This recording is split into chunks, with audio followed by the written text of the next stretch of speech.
welcome to Buffalo After Dark, and it's actually, what, our 11th or 12th episode? Something like that, but it's Tuesday, September 15th. We've got, of course, in the bottom of the screen, Buffalo Bob. How's it going?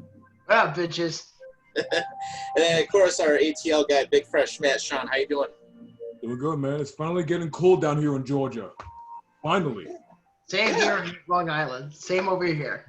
Yeah, it was only like 40-something degrees this morning when I was at work before 7 a.m., so it's getting like that, too. And then, I was going to say, you got the nice little Josh Allen porn stash in the background there, Sean.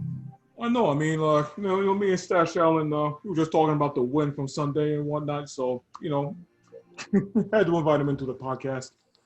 Ah, no, not at all. Right. Josh? This is my buddy. So, anyways, coming up today on the show, I mean, we're going to kick it off with some Bills highlights, and we're going to actually talk a little bit about the game. We're going to go into some of the best things that we saw over the weekend with the Jets getting their ass handed to them. And then, of course, we're going to have some Major League Baseball, NHL news. We're going to talk about the Islanders because they're facing off against Tampa right about now. And that's all up on today's show. So let's kick it off in the hot box. Let's start off Buffalo Bills news. Bills get a great win over the weekend as they ended up winning 27-17. And basically it was Josh Allen's coming out party because he actually threw for over 300 yards and ended up getting several touchdowns. And let's just say the Jets as a whole, their defense sucked, but 19 minutes on the field for time of possession. How on earth? That was embarrassing, man. I had a field day with Jets fans. Oh, my God. I mean, and literally the first half, there was like, what was it? Punt, nothing. Another punt. First half. Oh, God. Oh, man, I feel sorry for Jets fans. I don't feel bad for them. I don't feel bad for them one bit. You know what? Honestly, I had to deal with their crap all year long in terms of the hate and the crap that they spoke about Josh Allen throughout, since last year to now. They're always saying to me, oh, Josh Allen has accuracy issues. Sam went for 300-plus yards. Yeah? Well, your bitch just got his ass kicked by one of the best defenses in the league. And you want to talk about embarrassment? I told this to Tom. He already saw it. But, Sean, you know how I said I had a surprise for you in the pregame? Yeah. Well, I'm going to turn off my wallpaper so you can see this better, let alone the audience. And then I'm going to change it back up in a bit. You'll see in a second. Okay, give me 1 minute, guys.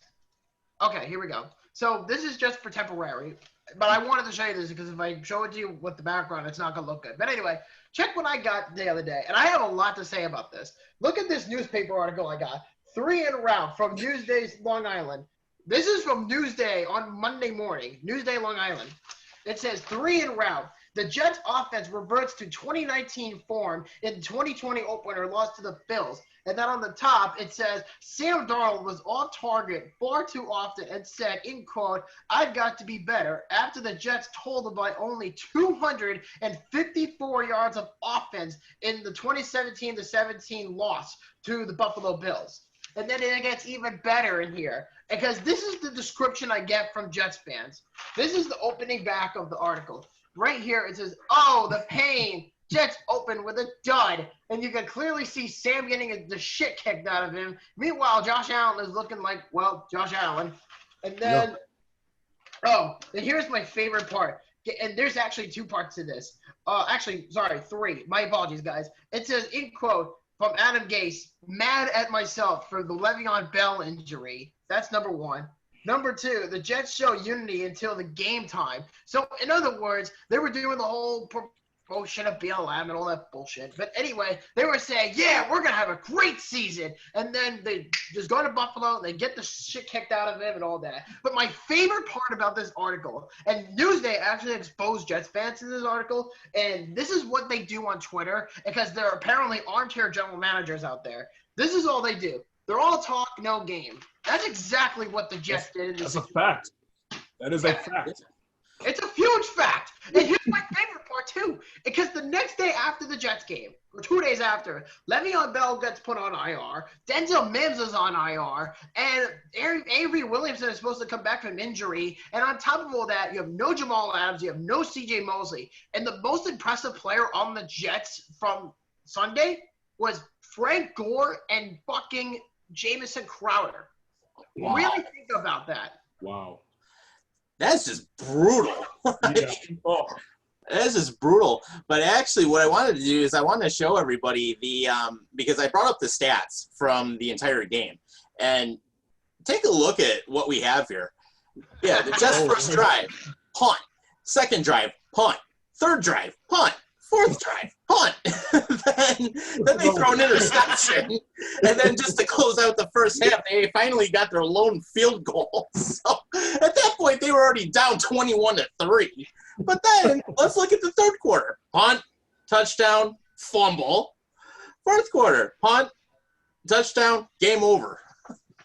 I'm like, I'm looking at it. I'm like, holy God, Jets. It's like, you talk about, oh, you've got this great defense. Oh, you got all these weapons with Sam Darnold. They didn't show up. They did nothing. Nothing. They And did then, not and then at all. in the highlight of the day for them, Ashton Davis, welcome to the NFL. You got your ass handed to you on that hurdle. Woo! Yeah. That was brutal. My fiance and I watched that clip and we were like, holy crap. Ashton Davis went flying. And that credit to Dean Marlowe for that hit because that was kick-ass. All right, I'll give him credit for that. That was beautiful. I'm like, that's like the welcome to the NFL that you should get. Oh, wait a minute. When Josh Allen ended up hurdling Anthony Barr, he actually did it the proper way. Yep. Oh, yeah, I remember that game. Yeah. I remember it like it was yesterday. Oh, yeah, that was beautiful watching that. But, I mean, all together, I mean, as much as the Bills had a great game and they did exactly what they were supposed to do and totally destroying the Jets, a couple of things we got to look at. Ball security. That was a big problem in the first half where we ended up coughing it up twice. And Josh Allen, he's got to do a better job protecting the football because when he ended up having that play in the first quarter where he coughed it up, I mean, that's easily, we could have had 14 points right off of those two fumbles. Then we look at Tyler Bass. I'm like, Oh, okay, gosh. that first field goal, I'm like, Ooh. yeah, that missed first field one, goal. though, I mean, that could have been in, but missing two from And less he than kept kicking it 35 to the yards, right. yeah, What and the- yeah, Oh, it was like what 32 and 35 yards. Those are chip shots. come on, man. And then on the extra points, he was still curving it right. I mean, let's put it this way. My fiance can kick a better field goal than fucking Tyler Bass did on Sunday. Oh my I Lord! mean, Well, it's starting to make me think, did we do the right thing getting rid of Steven Hauschka? I think it's too early. wonder. I mean, How can you miss 2 field goals from that much distance and keep kicking it to the freaking right? well, well, Harry Benvick did that last year for the Jets. well, I have two theories. Number one, it's his first NFL game, so I'm going to give him the benefit of the doubt. That's number one. You have to remember, he's a rookie, all right? He's not like a veteran like Hauschka, who's been in the game forever, right? So you got to give the guy time. Even McDermott said it's going to happen. It's just a load of experience. He needs to get more time in there on special teams, and that's just how it is. That's just football. That's just the nature of the sport. That's number one. Number two, if you want to feel better about Tyler Bass being shit, Steven Gostkowski went 0 for 3 against the fucking Broncos. Oh my God! gosh. Who's Yeah. he kicking for now? On Monday, for what? The Titans? Okay, yeah, I was wondering who he was kicking for because Yeah, it's for the Titans. okay, Makes me wonder how the Titans won that game. Wow. right. Beats me. Yeah, I true don't get story. True story. Oh, man. And then before we get into some of the different stuff we're going to talk about tonight, of course, we are live on Facebook, so if you have any comments, anything you want to jump on, feel free to watch it. Feel free to do so. We see that there are people watching right now. Bobby, who's sponsoring you tonight? Oh, God, I forgot to get one. Well, you know what? Screw it. I'm going to try my best to lift this up because it's a little sloppy. Tonight's sponsor is by Subway. Eat flesh. Yeah, there you go. Yeah, What kind of sandwich you get tonight? Well, for me, this is going to sound gross to a lot of people who don't understand my type of weirdness. I have a meatball marinara on whole wheat bread with tuna with American cheese. Well, that's not even bad at all. See, Tom is even looking at me. He's like, dude, were you on drugs when Oh, you for did that? a moment, I'm like, no. You can't say shit unless you actually try it. Oh my god. I totally forgot about the sponsorship tonight. Yeah. So I just grabbed whatever I had, and I had Subway right in front of me. All right, that's all good. That's all good. So, I mean, I gotta say, pretty good opening weekend for everybody. I mean, I love that. Well, there's a couple of things. I mean, Teddy Bridgewater definitely had a nice opening day, so I'm happy to see him doing well down in Carolina. New Orleans brought it against Brady. Oh yeah. I was glad to see not Brady ready for get that. destroyed. Oh, yeah. Me too. Not ready for that, and I am so happy about that. Yeah. Oh yeah. How did Gronk play? Oh wait. Yeah, it's like, was he still like high on Where is he? the or something? Because he was like non-existent. No, he wasn't. Man. Oh yeah, and before we move on, just one of the biggest benefits of the Bills beating the Jets. I'm on Gary V's Instagram page. I don't know if you guys know who he is. He's a diehard Jets fan, and every time his team loses, you can't see it, but he posts a picture of himself being mad, and he says "F everything" every time the Jets lose. Well, he chose that life, okay? Yeah, That's true. He did. He very well did. And I mean, just kind of, and then actually we already have some comments on here. So Jeremy Macbeth, friend of the show, he says, "My Browns suck. End of story." The Browns? Yeah. Jesus Christmas. Oh, man. You think that's bad? Wait. If you think that's embarrassing, listen to me very carefully. One of my good friends, in fact, two of my good friends that live in New York, well, actually, one lives in Florida, one I went to high school with, and one who's going to be one of my groomsmen at my wedding, is a diehard Philadelphia Eagles fan. And let me tell you, when you lose to a team with no name and you blow a 17-point lead, Yeah. you have no right to say, and you have no right to trash talk anymore. you should just sit down and shut the fuck up. Oh my God. Wrong, Eagles. Right. Yeah. They lost to the football team 27-17. Oh, I like to call The them no name football team. Oh, the Washington No Names. Right. And the thing is Peyton Barber had a field day with 2 rushing touchdowns. It's like losing to the Little Giants. Oh God, that is actually a funny movie. oh man. Oh man, yeah, the one. Oh God, I mean, it was actually a pretty interesting weekend because I mean, besides the Bills destroying the Jets, and then the Eagles with all their glory, and then of course, I mean, oh yeah, it was 38-6. So of course, I see why he's complaining about the Browns. Oh wait, Baker Mayfield's doing absolutely nothing again. The overhyped son of a bitch. For Yeah, sure. especially against the Ravens, but of course, Lamar Jackson being Lamar Jackson. Oh yeah, he brought it. That whole defensive line brought it. Oh yeah. Wait Oh, until he gets hurt. Oh, and speaking of the Eagles, oh man, I've yet.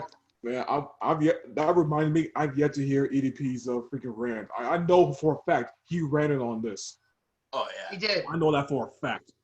Yeah, he did. He live streamed it, and then it went off of YouTube. That's the big thing I have with YouTube is that you can't record the video that you live streamed onto the platform. You have to individually live stream and then keep the video and then post it on YouTube. It's pretty ridiculous, to be honest with you. Yeah. Yeah, it is. I mean, Yeah. even with the show, we have to do that. Where basically it records, and then we end up having to upload it, and sometimes it takes like 2 hours to upload it. So Yeah, but that's more of like Facebook, because you're doing it on 2 different platforms, let alone the idea that, we have a pretty big fan base in Facebook, and then we got to grow our fan base on YouTube. So for anybody watching the stream right now, go subscribe to our channel at Horns and Hooves on YouTube. We'll put a link in the description below, and that would really help us a lot, very much so. And check out our website at hornsandhooves.net. yeah, absolutely. Yep. Yeah, I mean, and a lot of times even on our website, I mean, you'll see our episodes every week, and then we do upload some other things from time to time as well. So I mean, definitely check it out. we're gonna keep growing that a little bit every day. So we're gonna be working on that. But I mean, the biggest thing I'll tell you, I mean, the Falcons ended up losing to the Seahawks, which I'm not surprised about that. No. I mean, but the Raiders and the Panthers, and what ends up happening is that Jacobs ends up getting 3 rushing touchdowns for the Raiders and ends up letting them win by 4. So, I mean, we had that game. But, oh my God, the Detroit Lions, how many years are they going to keep rebuilding their franchise? I have a better question. How many years are the New York Jets going to be rebuilding their franchise? Yeah, true story. They both equally suck. Yeah. Can I just say real quick that I've met Jets fans personally who are good friends of mine that I worked with and whatever. Mm-hmm. Most of those people, I will tell you right now, the fact that the New York media is so divided right now with the Jets, like, it's ludicrous. And what I'm basically saying here is, I want your opinion on this too, guys, is that people are arguing on one thing, saying that Darnold has a potential to be an NFL quarterback in this league if the Jets were to surround him with good weapons. And apparently that's not helping at all. And they believe that he's going to be the long-term help. And then just by getting rid of Adam Gase, he'll be completely fine, which I find that hard to believe. Or is his time over and they should just say, fuck it, we're going to tank and get Trevor Lawrence? I'd say tank and get Lawrence. Yeah, I'm going that route too. Might as well. I mean, because they gave Sam Darnold chances, they gave him weapons, they gave him these opportunities, and he's practically did nothing with them. Well, I mean, to be fair, the Jets never really gave Darnold anything. And I said this to all my friends in the draft, and I've said this to you guys before, is that, to my opinion, as much of an egomaniac Joe Douglas is, and he's the wrong GM for the team. I'm sorry, but the point I'm trying to make is this. The Jets should have drafted a wide receiver. They should have took CeeDee Lamb when they had the chance. They should have took Jerry Jeudy when they had the chance. They blew it, and they went with a mountain guy with Mekhi Becton because they were saying – most Jets fans were like, it's important to surround Sam with a good offensive line and then get weapons. It's like now they're saying – and they're fantasizing about getting Juju Smith-Schuster within the free agent market or by trade. It's like nobody wants to play for your shitty franchise. And Sam Darnold might not even be on the Jets by 2021. There is no indication if he's going to actually sign a long-term deal, because if they end up keeping him, then the Jets are just honestly making a mistake, because this would be the 3rd head coach that Sam Darnold went through already. I mean, he went through 1 year of Todd Bowles, and he went through 2 full years of Adam Gase already. So it's already like enough is enough for this guy. If the Jets want to be successful, you get the right people for the job. I don't care how many picks you have. The fact that is that what matters is the coach and the GM. It doesn't matter how much capital you have in the draft. The fact remains is that you still fucked up. You traded Jamal Adams. C.J. Mosley opted out. Avery Williamson got injured. Denzel Mims didn't even get to play a game, and he's on IR. Le'Veon has been completely useless on the Jets, and let alone the fact that they're a clusterfuck, and they were too stubborn to fire Adam Gase. Right. And apparently now it's like they have even more reason to fire Adam Gase after their horrible performance on Sunday. I mean, but going to your point, I mean, Jeudy and CeeDee Lamb, they were available early enough in the draft, and the Jets had the picks. It's like, hello, genius. It's like, if you actually have a brain, you pick them. Yeah. Nope. And every Jets loss going forward, they're gonna just say, the Jets suck, but we'll just praise Joe Douglas. And that's the one thing too Jets fans will lag on, is praise. Really think about that. It's nice to have, but people are firmly convinced with anybody saying anything about the Jets. They'll say like, oh, Mekhi Becton's the best player on the Jets, or oh, Sam Darnold has a chance to be a great NFL quarterback. It's like, listen, the Jets have been shit since the regime of Rex Ryan. They've been utter crap since then. So what makes people think that the Jets would be any better than they were 10 years ago? That was a completely different team. But what they have going on now is an absolute shitfest. And they're convinced, I forget his name, Eric something, the offensive coordinator for the Chiefs, and they're just assuming already he's going to be the next head coach for the Jets. Hell, Brian Dable's name was even brought up to be the head coach. So I don't understand the thinking process from Jets fans. I really don't get it. And yet they want to say Buffalo fans are stupid. Dude, your fan base is even dumber than anybody in the AFC East. Yeah, very true. Yeah. Very true. And I mean, and then let's take a look at Sunday night's game where we had the Dallas Cowboys versus the LA Rams. And I was going to say, for a Sunday night opener, that was actually a pretty nice primetime game. Mm-hmm. I don't know. I mean, it was okay, but the ratings for that game went really drastic low. Yeah, they were down like 30% compared to last year. I can only guess why. 57%. Yeah. It was pretty high. It's not good. Right. By many. But we also got to see what $5 billion in a new stadium buys everybody. Yeah. And yet you can't even play in the stadium. Yeah, exactly. I've seen worse openers on Sunday nights, but it was all right. Pretty decent. But that's what we got going on over there. And then really other than that, we haven't had any other comments yet, but one of the things I was going to say, let's kind of go into some predictions for this coming week. So, we're going to have some pretty good matchups. And going into week number 2, let me bring that up here. I'll put it on the screen so everyone can see what we're going to take a look at. And then while you're doing that, let me just say this. Mm-hmm. Some things never change. And if you don't believe me, ask the Houston Texans from last Thursday when they gave up 31 consecutive points. Oh. Because, you remember the divisional round when they gave up 40 points? Houston was a train wreck. Oh, I love it. God. I love it. I ended up seeing part of that. I'm like, oh, my God, Houston. Houston's offense was so ghost at that point without DeAndre Hopkins. It was so clear that Bill O'Brien knew he fucked up. Oh, yeah. I'm surprised he's even still running that team as a coach. And he's the general manager. Yeah, which that's even worse. Jesus Christ.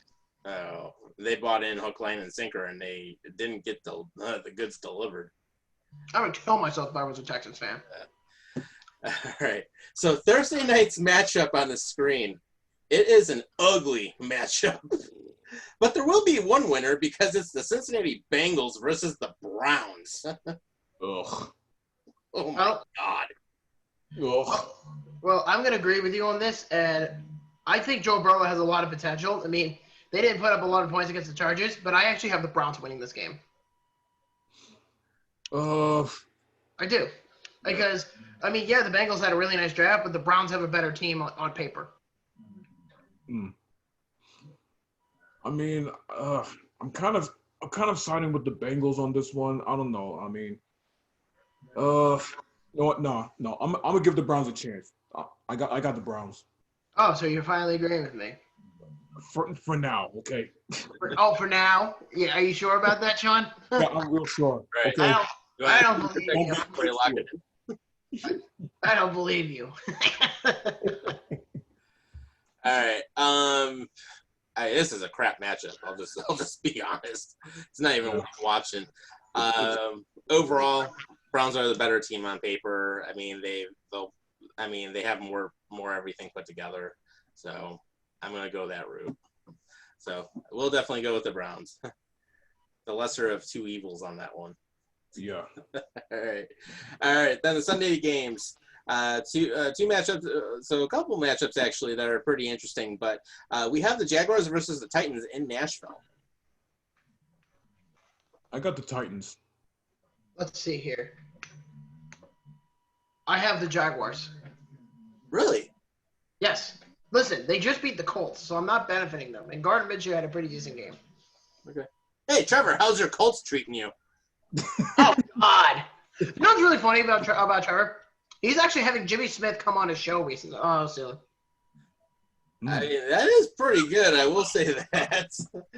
Oh, and Jeremy Macbeth made a prediction. The Browns were going to go 0-16 this season. I didn't even know Jeremy was a Browns fan. Let's put it that way. Right. Although, his prediction 0-16 is probably not that far off. Actually, let me ask him. Jeremy, if you're listening to this stream, how the hell did you become a Browns fan of all things? Right.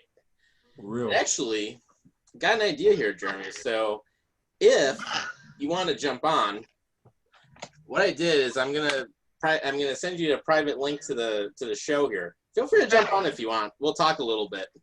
Great. So. But anyway, while he's doing that, you might as well just check out. Might as well check out what's going on for the rest of the schedule. Yeah, absolutely. And then I would say it's going to be the Titans. I think overall just better matchup. Panthers versus Buccaneers. So basically 2 0-1 teams going at it. We have Teddy Bridgewater versus Brady, and obviously Brady didn't bring the goods against New Orleans. No. Yeah, I can't see the Buccaneers winning this game. So I got to pick the Panthers. I got heads, so that means I have the Buccaneers winning. Yeah, for those who are curious, I always use heads as home and tails as away, so just clear that up. And it landed on heads, so I have the Buccaneers winning. I gotcha. I make it more interesting. And you know what's really funny before you move forward? Remember that prediction video I made about a month ago on my channel, Sean and Tom, about the Stanley Cup playoffs?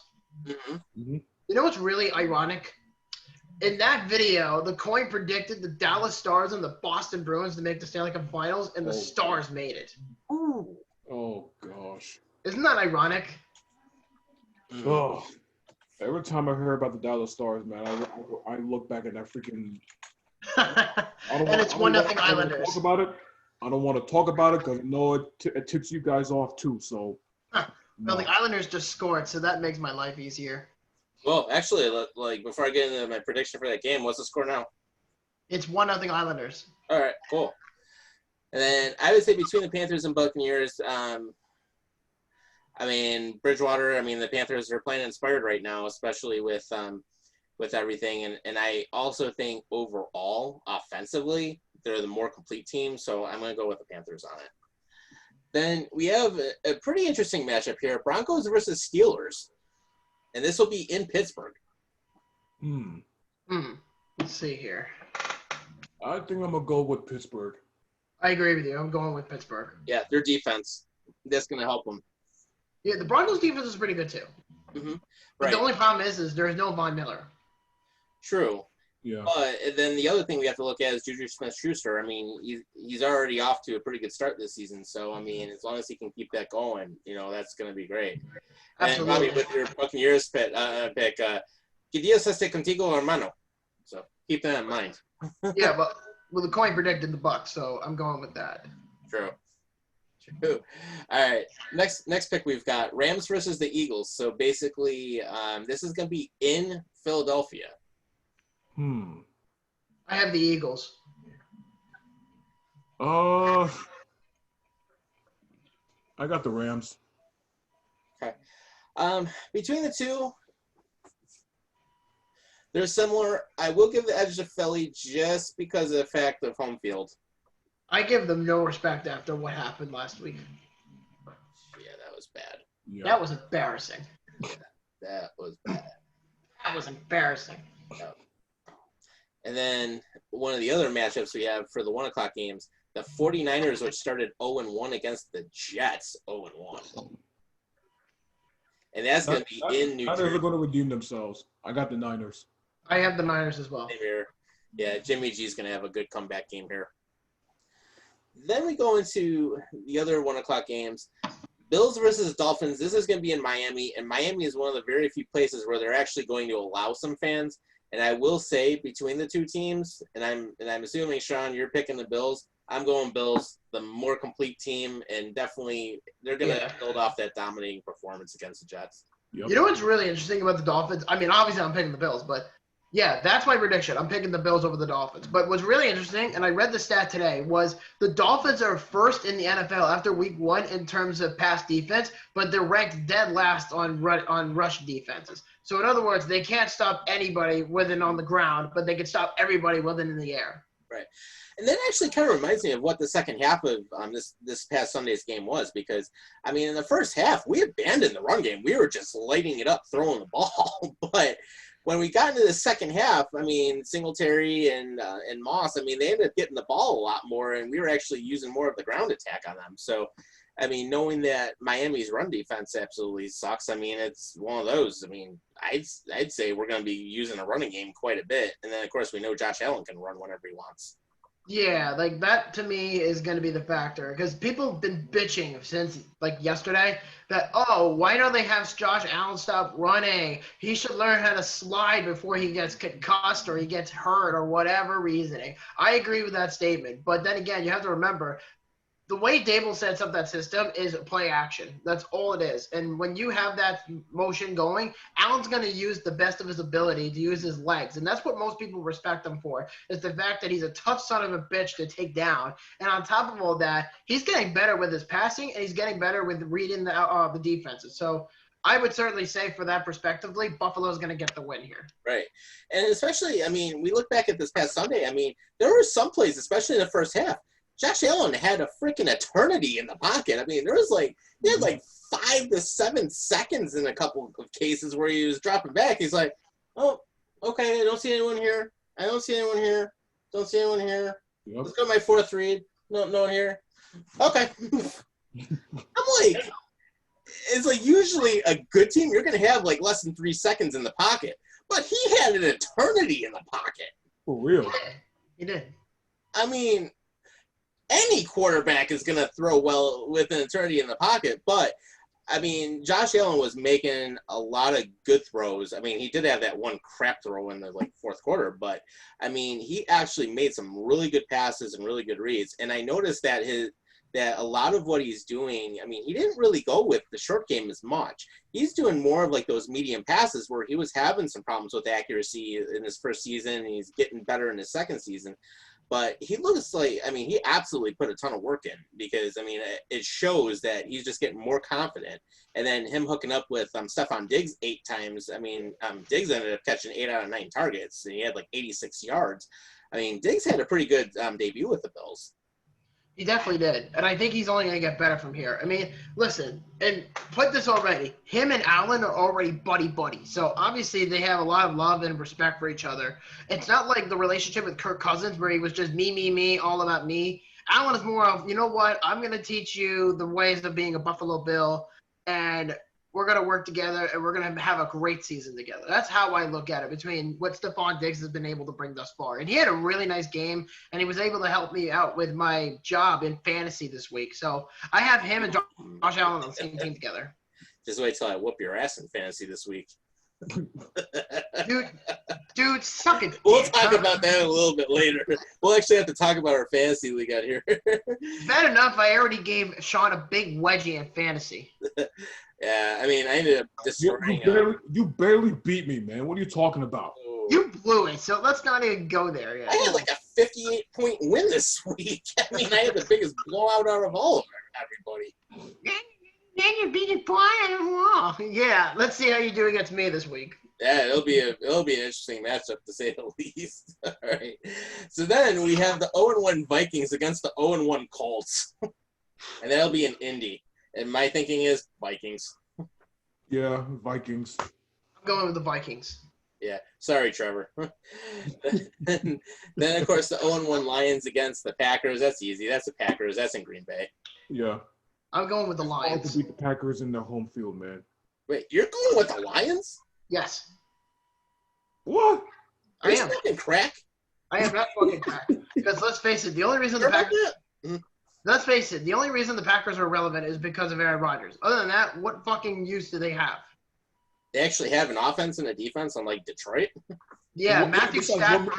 What makes Detroit relevant? Because Detroit can actually stop the run, and that's something the Packers are really good at. Well, yeah. We'll see. I think the Lions are going to pull off the upset. I mean, plus, let's face it, the Lions have beaten the Packers in Green Bay numerous times. They have. Maybe like 20 years ago. No, maybe like 5 years ago, 3 years ago, whatever. Oh, I don't follow that rivalry like I do with. All I know is the Lions are in eternal hell, and the Packers are just getting to the point of eternal hell. Because Aaron Rodgers is not getting any better, and the Packers had a really shitty draft, and it's proving its point. Well, true. I mean, their draft was horrible. That's what I'm saying. The Packers are not helping Aaron Rodgers. Right. So, We'll see what happens with it. 0-1 Falcons against the 0-1 Cowboys. This will be in Dallas. I have the Falcons. I don't know. Gosh. Dallas is just, right now, they're just falling apart, in my opinion. So, yeah, I'm gonna go with the Falcons, too. I'm going to say Atlanta gets this one. Defensively, I mean, Dallas was suspect. I don't like a lot of what I saw this past weekend with them. So we'll go with that. 0-1 Giants against the 1-0 Bears in Chicago. I'm picking the Bears. I'm going with the Bears as well. Yeah, Bears are a good team this year.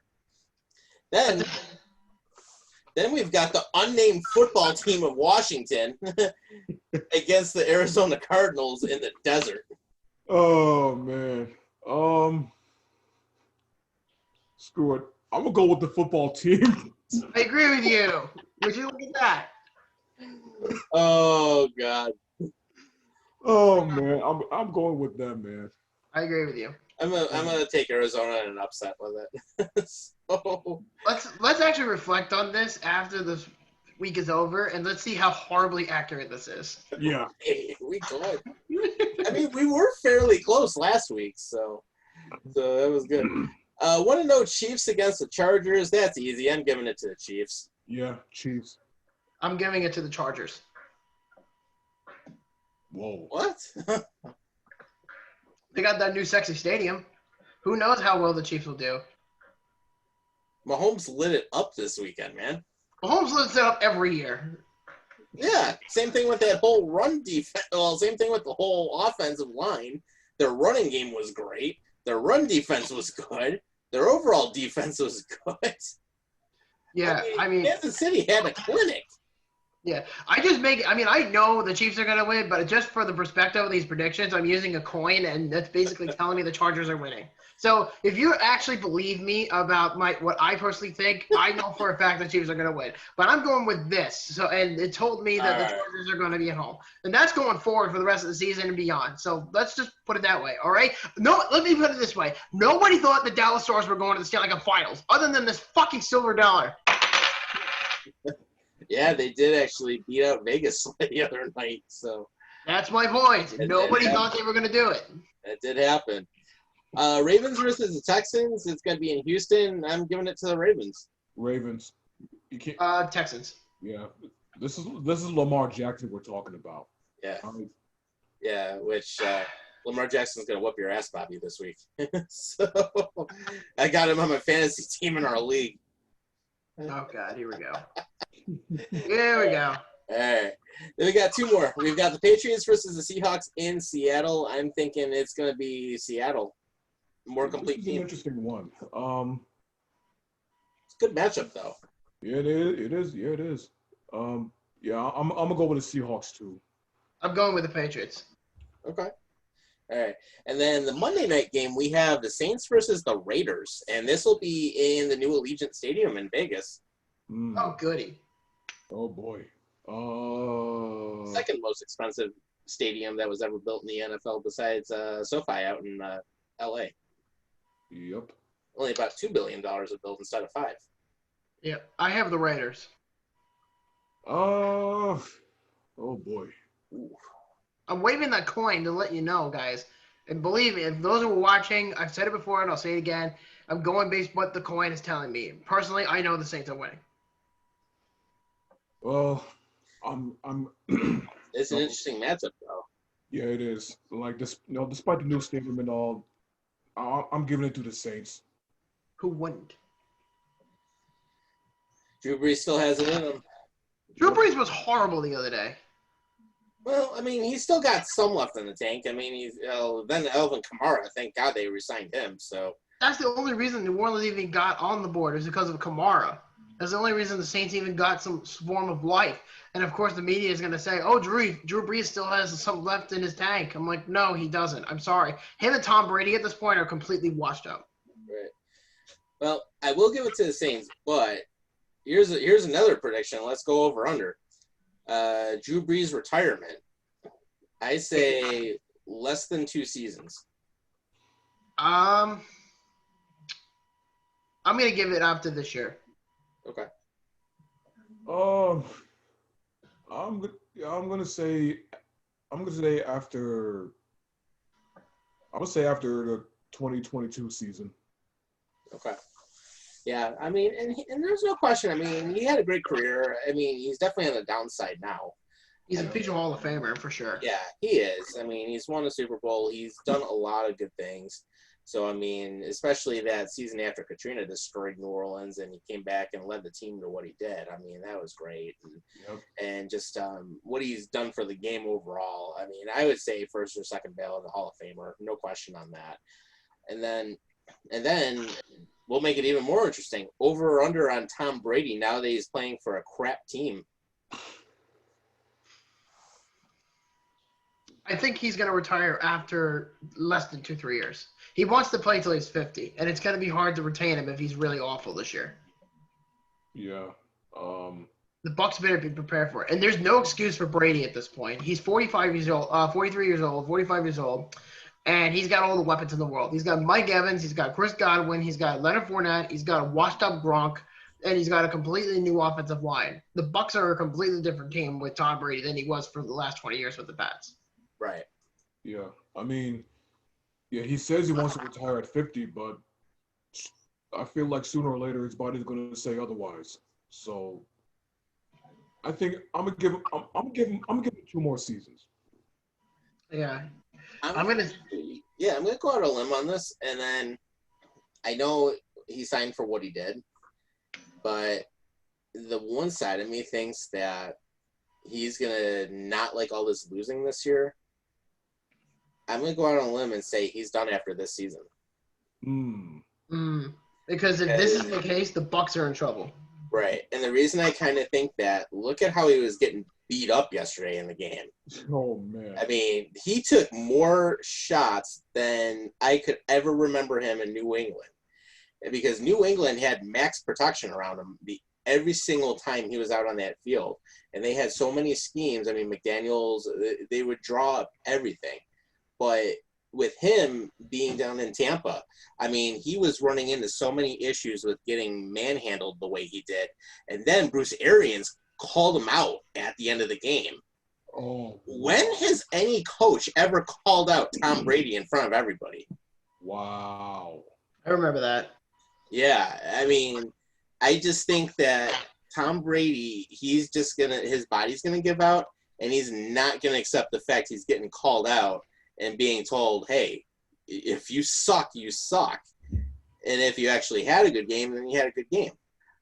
He's not going to be treated like that prima donna like he was in New England. Well, he was always a bitch, but you have to remember, Belichick was one of the most disciplined coaches in the league, and Brady just was so used to his playing under his system. Right. And, I mean, I can just see it now that, I mean, now that he's in the NFC, I mean, NFC, it's a tough conference. I mean, tough conference overall. But I could just totally see him possibly being done at the end of the year if things keep going like they did in game 1. And, I mean, he's going to have some tough opponents coming up. I mean, you figure besides New Orleans where he faces them, I mean, you have to figure you got Atlanta. I mean, you have Atlanta. You could possibly have the NFC North matchup against Green Bay and Chicago. Those teams will beat you up. And then if you figure out if you look at some other teams in that conference, I mean, he's going to be getting used to seeing some things he hasn't seen before in a while. Well, let's read the Buccaneers schedule for a little bit because, like you said, the Saints are a tough team that are in that division. I agree with you. But here's something I want to show you guys. He's got the Panthers coming up on Sunday. He's got the Broncos, who aren't that bad. The Chargers, the Bears, the Packers, which you've said before, the Raiders, the Giants, the Saints again, the Panthers again, the Rams, the Chiefs, which they're going to get blown out. I can tell you right now.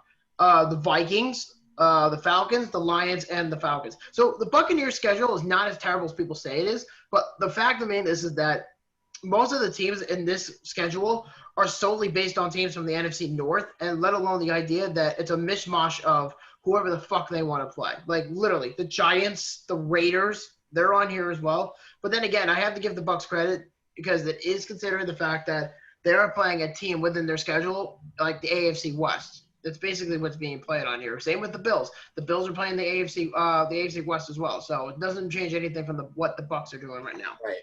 Yeah, and the Bills don't even play the AFC West that often either. I mean, especially with what we're looking at. I mean, it's not often that we have a matchup against Denver or even the Raiders. I mean, it's just not something that we're used to seeing that often. And then even with some other potential matchups that come up later on, I mean, especially with the Bills going up against Seattle, I mean, that's something we don't see often either. But when you look at the NFC South, I mean, who's in that division? I mean, you have the Bucs, you have the New Orleans Saints, Carolina, and the Falcons. On paper as a whole, that's not exactly an easy division to be in. No. I don't know. I mean, for me, the Panthers are okay. They're just trying to find their footing. They need a quarterback. That's the big thing with the Panthers. And they've been linked to a lot of QBs leading up to the draft, including Trevor Lawrence. The Saints are in a decline. You know, they're getting up there eventually. Same with the Bucs. The only team, in my opinion, that has a legit shot of being good long-term, not this year, but long-term, are the Falcons. They're the only team I can think of in that division that could at least do some sort of thing. The Bucs just kind of just did everything all at once. Right.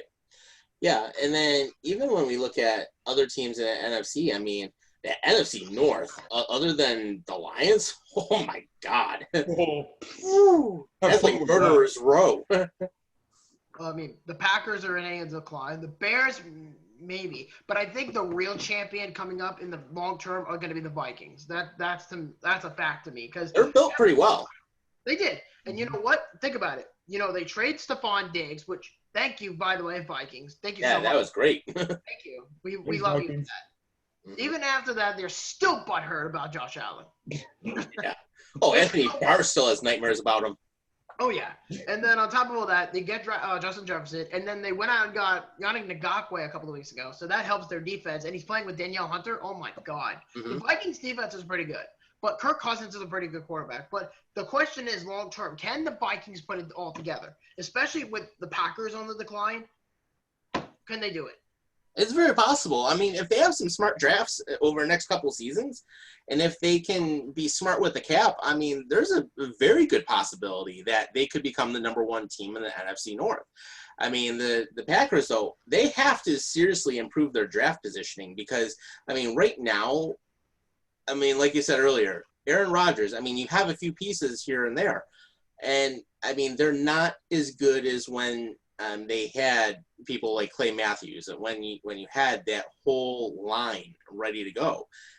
I mean, they lost a lot of that.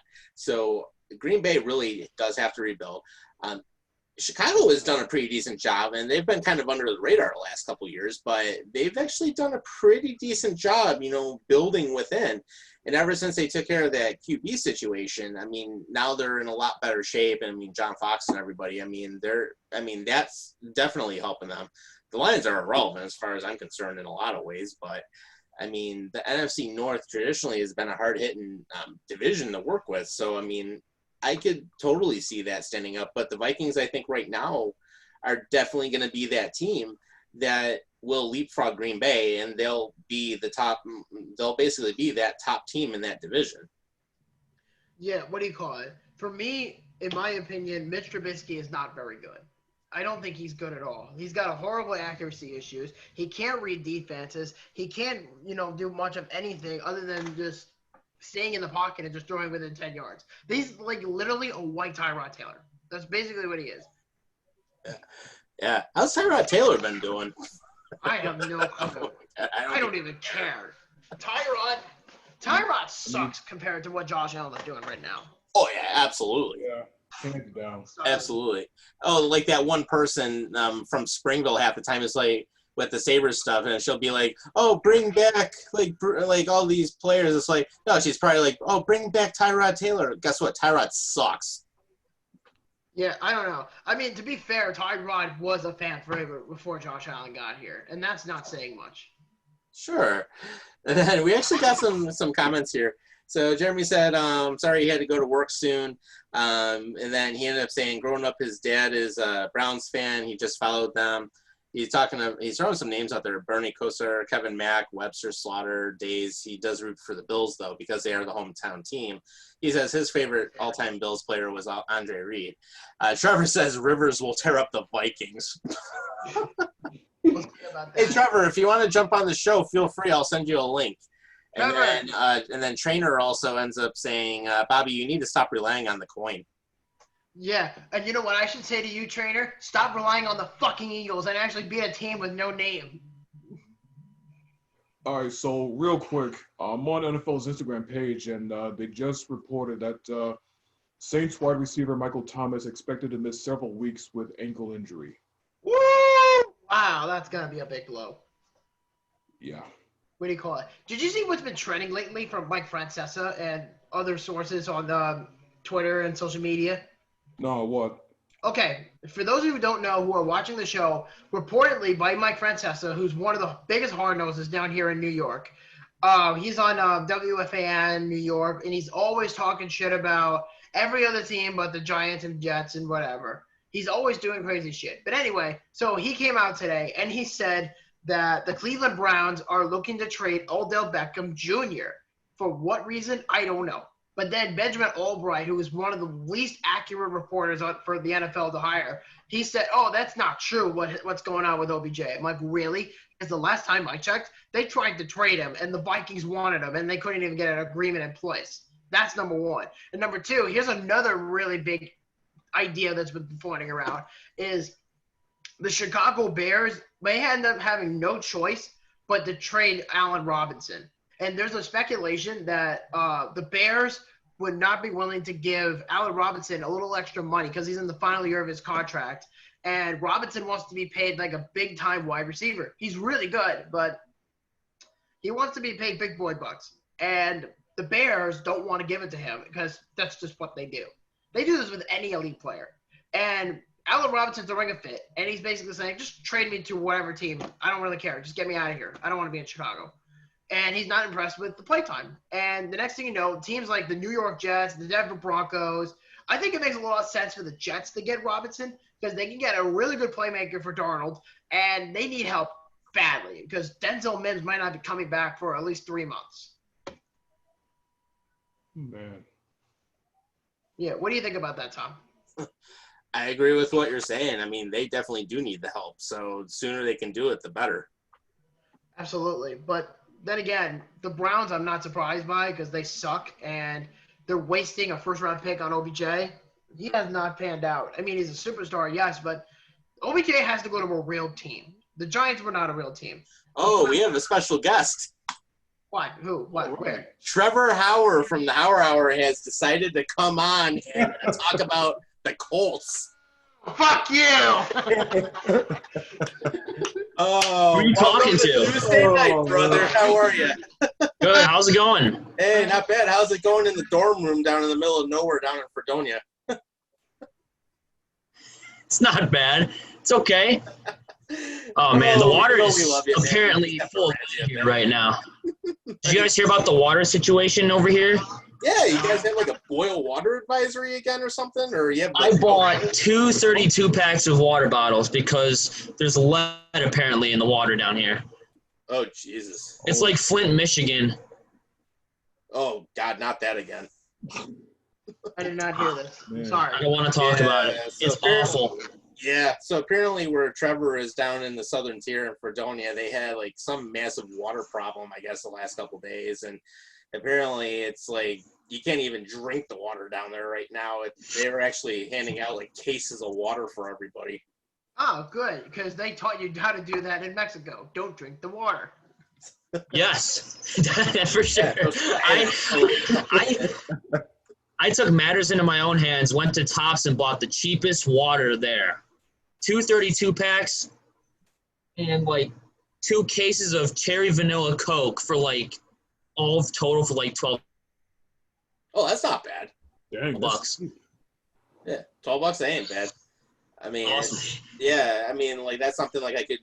I mean, I have a thing for Sam's Club too. I mean, a lot of times something like that, or even BJ's. Actually, I have cards for both, but it's like one of those. Like if I want to get water, sometimes I can go in and get like a massive case of it. And, you know, kind of like same thing like you're having to do right now. Yeah. I mean, and I have probably like 4 cases of water in one of my hallways here. So, I mean, I totally get what you're talking about there. Yeah, Yeah, that's not a good it's rough. situation you're in. Nope. It's just getting from bad to worse now. Just waiting to get kicked out of college, get sent back home again. It's only a matter of time. And I'm also getting tested. I got randomly selected for pool testing for COVID on Friday morning. Oh. And what Nice. happened? You get to feel that swab go all the way up to your brain. It's going up my nose, down my throat. That's what they told me. Oh God. Wow. And did you get tested positive or negative? No, I'm getting tested Friday, so I don't know yet. Cool. Oh, you don't know yet. Yeah. I feel fine. Yeah. I mean, if it makes you feel better, I had to get tested back when I thought one of my employees that came into my office had it. Well, he actually tested positive for it. So we ended up kicking him out of the office, and then I ended up going for I actually got the blood test. I got the antibody test, and I mean, thank God that was negative. But Yeah, that's a big yikes, Tom. Yeah. Really. yeah, they have like they like literally down the street from where I work. Now I work on like the West Side Cheektowaga border. They actually have a drive-through testing site like a couple doors down. Really? Yeah. Yeah, and I saw like 10 cars like coming out of that lot yesterday. I'm like, what the freak? So yeah, I mean they're doing like the drive-through testing. It's like, oh yeah, it's like turn your nose and then shove that swab all the way up it. Not looking forward to that. Everyone says like it's not that bad. I actually have a few friends that go to Fredonia that are now quarantined Oh, because they were hanging out with other people that tested positive. So they're all in an apartment for 2 weeks, and they have food delivered to them, and all of their classes are online. Like they cannot leave that room. damn. That sucks. Yeah, so actually to just kind of fill everybody in on what's happening. So this actually happened on September 10th, but apparently the Chautauqua County Health Department ordered everyone to boil all water. Yep. And what happened is that a water sample that was taken by the water department showed a high level of cloudiness. So then they're saying it's above the maximum allowable standard of 1.0 units. So then they said there's an increased chance that the water may contain disease-causing organisms, is basically what they said about it. And then they also talked about what happened with the plant. So it says, and this is actually from WIVB.com, the direct filtration units at the Fredonia Water Treatment Plant have been scheduled for maintenance and media change-out since early spring of 2020. The work has been delayed due to many reasons, mostly because of scheduling, because of coronavirus. So basically, they're like, oh yeah, coronavirus, let's just kill everybody. That's the excuse for everything now in 2020. Oh, we can't do this because of COVID. Nope, can't do this. Yeah. So now what they're It's a doing is joke. they're partially shutting down the plant, and then they're going to change everything out. And it looks like that the whole issue is going to go for at least another 3 to 5 days. Yeah, it sucks. But I had to brush my teeth with a bottle of water next to me. It's so pathetic. It's bizarre. Yeah, that is nasty, dude. I had to do that like once, and it's like it sucks. And to add more shit to the shit pile, they were supposed to open the gym here on September 7th. They pushed it back because of a bunch of positive cases to the 21st. So the way I've been staying in shape is running around the track where the track guys run. Today I ran 4.1 miles in 41 minutes. Not bad. Not bad. Oh. It's not bad. I'm staying in that's shape really like that. Yeah, I mean that's roughly like what, like a 10-minute mile or something like that, pacing yourself. That's not bad. Yeah. I basically walked almost the entire 4th mile too because my legs were just shot. I felt like a firecracker went off of my quads. Right. Oh yeah. It'll hurt. That's like you're almost doing like army training there. with Oh that yeah. type of run. Boot camp.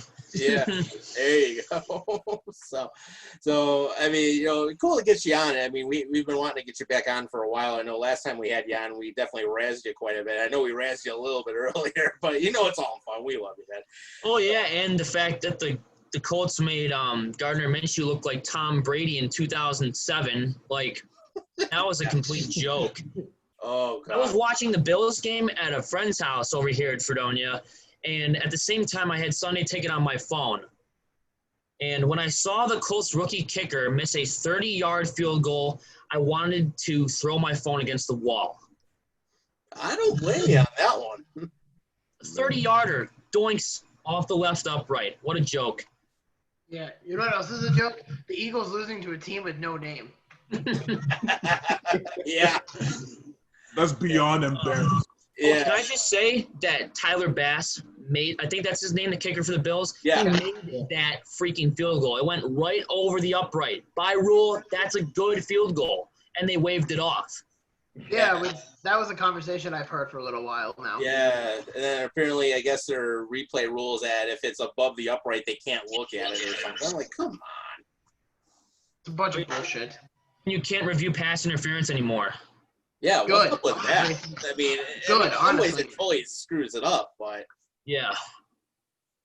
Honestly, good. It's a waste of time. They were just like, it had to be completely obvious that it was or wasn't pass interference because those never got reversed. Those calls always stood on the field. Like, that was a total waste of time. yeah, that's totally true. And then, I mean, even looking at some of the stuff we saw this past Sunday, I mean, especially that Bills game, I mean, 41 minutes of possession for the Bills. That's just unheard of. Man. That's fucking suck. Yeah. Yeah, they do. You're Yeah, right. yeah. I don't know if you caught the beginning of the show, Trevor, but Bobby here ended up having the Newsday article that was showing everything about the Jets. Oh, I'd have to show this to you because I have to turn off the background, the virtual background, because if I do it now, then it's just gonna look like crap. So let me just. Yeah, look at this. I showed this to the boys, and I figured because you're on here, and for those who were kind of late missing out on the show, this was the back cover of Newsday Long Island. Check this out. Being around. That's awesome. Yeah, it gets worse. Listen to this. Ready? And I'm going to read you a bunch of shit. There's like 5 or 6 things in here that I want to read. They're not long at all. The first one is the Jets offense reverts to 2019 form in the 2020 opener loss to the Bills. Then on the top right corner, it says Sam Darnold was on target far too often. It said, I've got to be better. After Jets total combined only 254 yards of offense in their 27-17 loss to Buffalo. And then the back of this is even more funnier. Check this. Oh, shit. Sorry, Trevor. Here we go. Check this out. Oh, the pain. Open with a dud. That's awesome. Oh, no. It gets worse. It gets a lot worse than this. SUCK. Suck.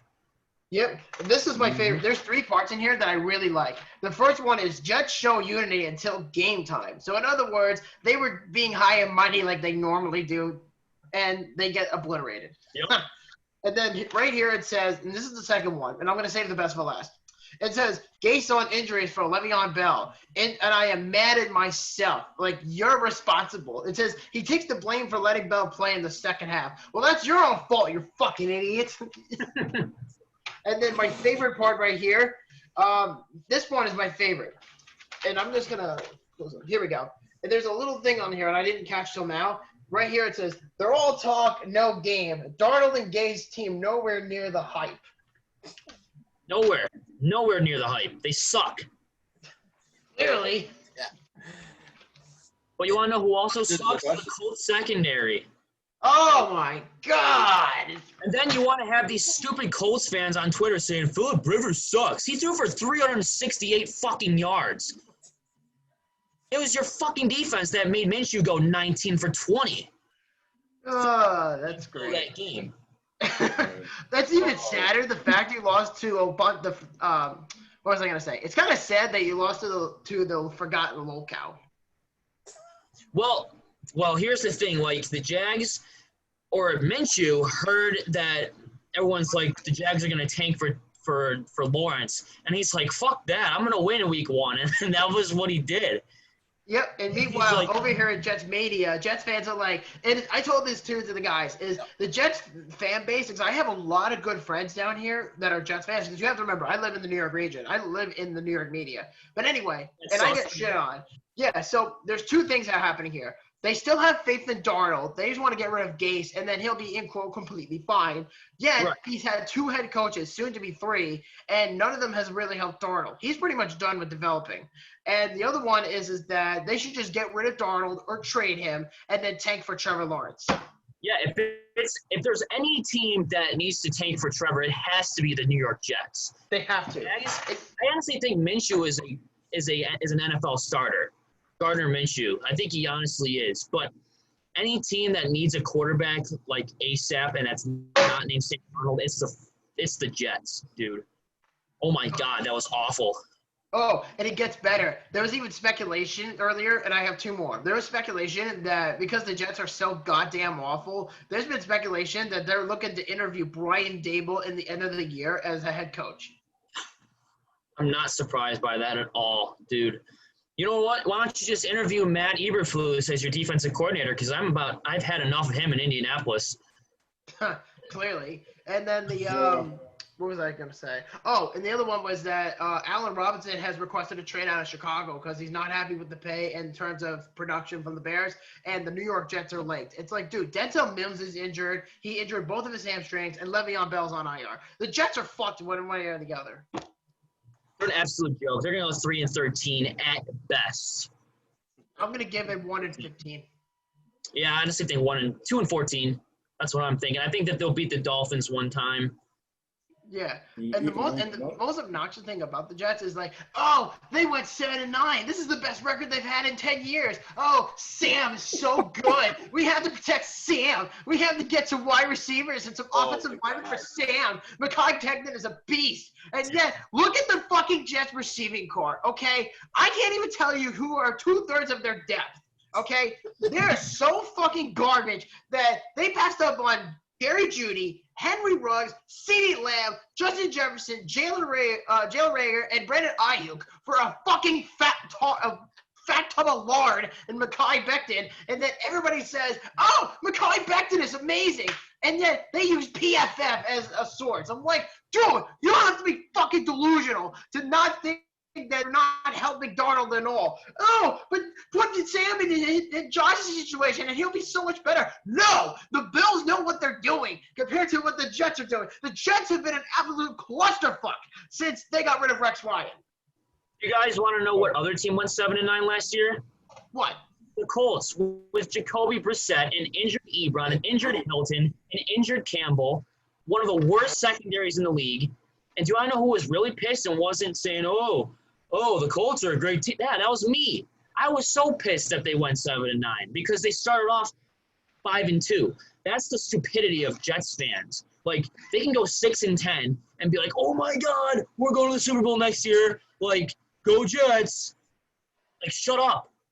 No. My favorite one is this.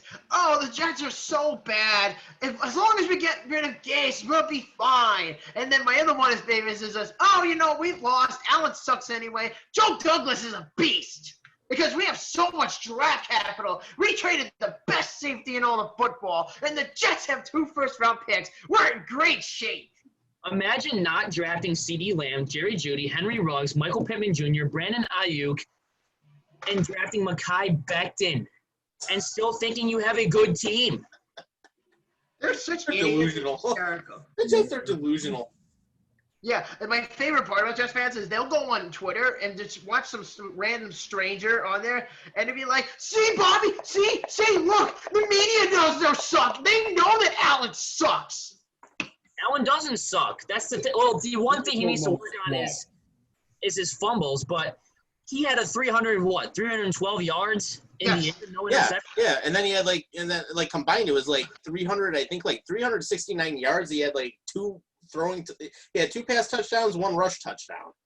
They should not be doing 3 quarterback sneaks in a row. This isn't Madden 04 running with Michael Vick, okay? This is I'm serious. This is the real game, and they shouldn't be you shouldn't be running. Or if you want to run 3 QB sneaks, at least teach Josh Allen how to slide. Right. He's going to get a head injury if he keeps doing that, or he's going to be I don't know. He needs to hold on to the ball and slide. I mean, he got clocked pretty good in that one roughing the passer play where they got the 15 yards. But, I mean, that was a headshot. He got absolutely rocked. Yeah, that definitely woke him up. Yeah.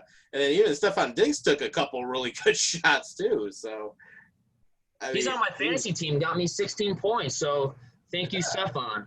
Yeah, he had a pretty good week this week. And then, yeah. I mean, when we look at everything all together, I mean, one of the things we brought up before you came on is that, I mean, literally Josh Allen had like 5 to 7 seconds in the pocket.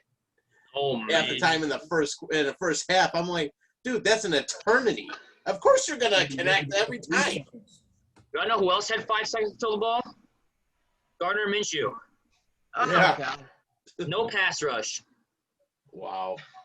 Imagine trading your first round pick for DeForest Buckner, and he does nothing against the fucking Jaguars. Wait, Buckner did nothing against the Jags? Well, he got 3 tackles, but they were all on the running back. But he couldn't get a sack against Gardner Minshew. Wow.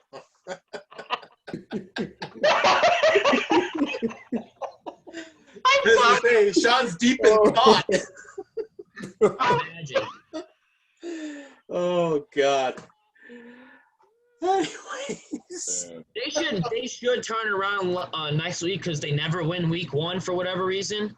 But they haven't won week 1 since 2013 Wow. against the Raiders in Andrew Luck's sophomore season. That's true. Man, if he only didn't get banged up as much as he did, I mean, we'd probably still have Luck in for several seasons yet. Yeah, but like I saw 3 days ago, he just turned 31. So how much could he actually keep going even if he was healthy? Like he's 31 now. He's on a team with an awful defense. Would he win a Super Bowl? I'm going to say probably not. I mean, now that I look back on it, I think Luck could have had a better career if the Colts actually surrounded him with an offensive line. Yeah, like except their GM was Ryan Grigson and was like, Yeah, who was a total idiot. we're gonna draft Philip Dorsett in the first round instead of offensive linemen, and we're gonna trade for Andre Johnson. We're gonna sign Frank Gore. We're gonna sign Trent Cole. How'd that work out for you, Rye guy? Trade a first-round pick for Trent Richardson. Yeah, God. Trent Richardson Yeah, where's Richardson now? Nowhere. What's he doing? was in the he was in the Alliance. He was in the Alliance of American Football for like Birmingham or something. Oh yeah, that's right. God. And he might go to the XFL. Even in that Oh, league. God. Talk. It's like, that's a great way to go in a career. Man. That's what Darnold will be man. eventually. And he had so much promise. Sam Darnold is the Trent Richardson of quarterbacks. That's a good way to describe it, honestly. Oh, man.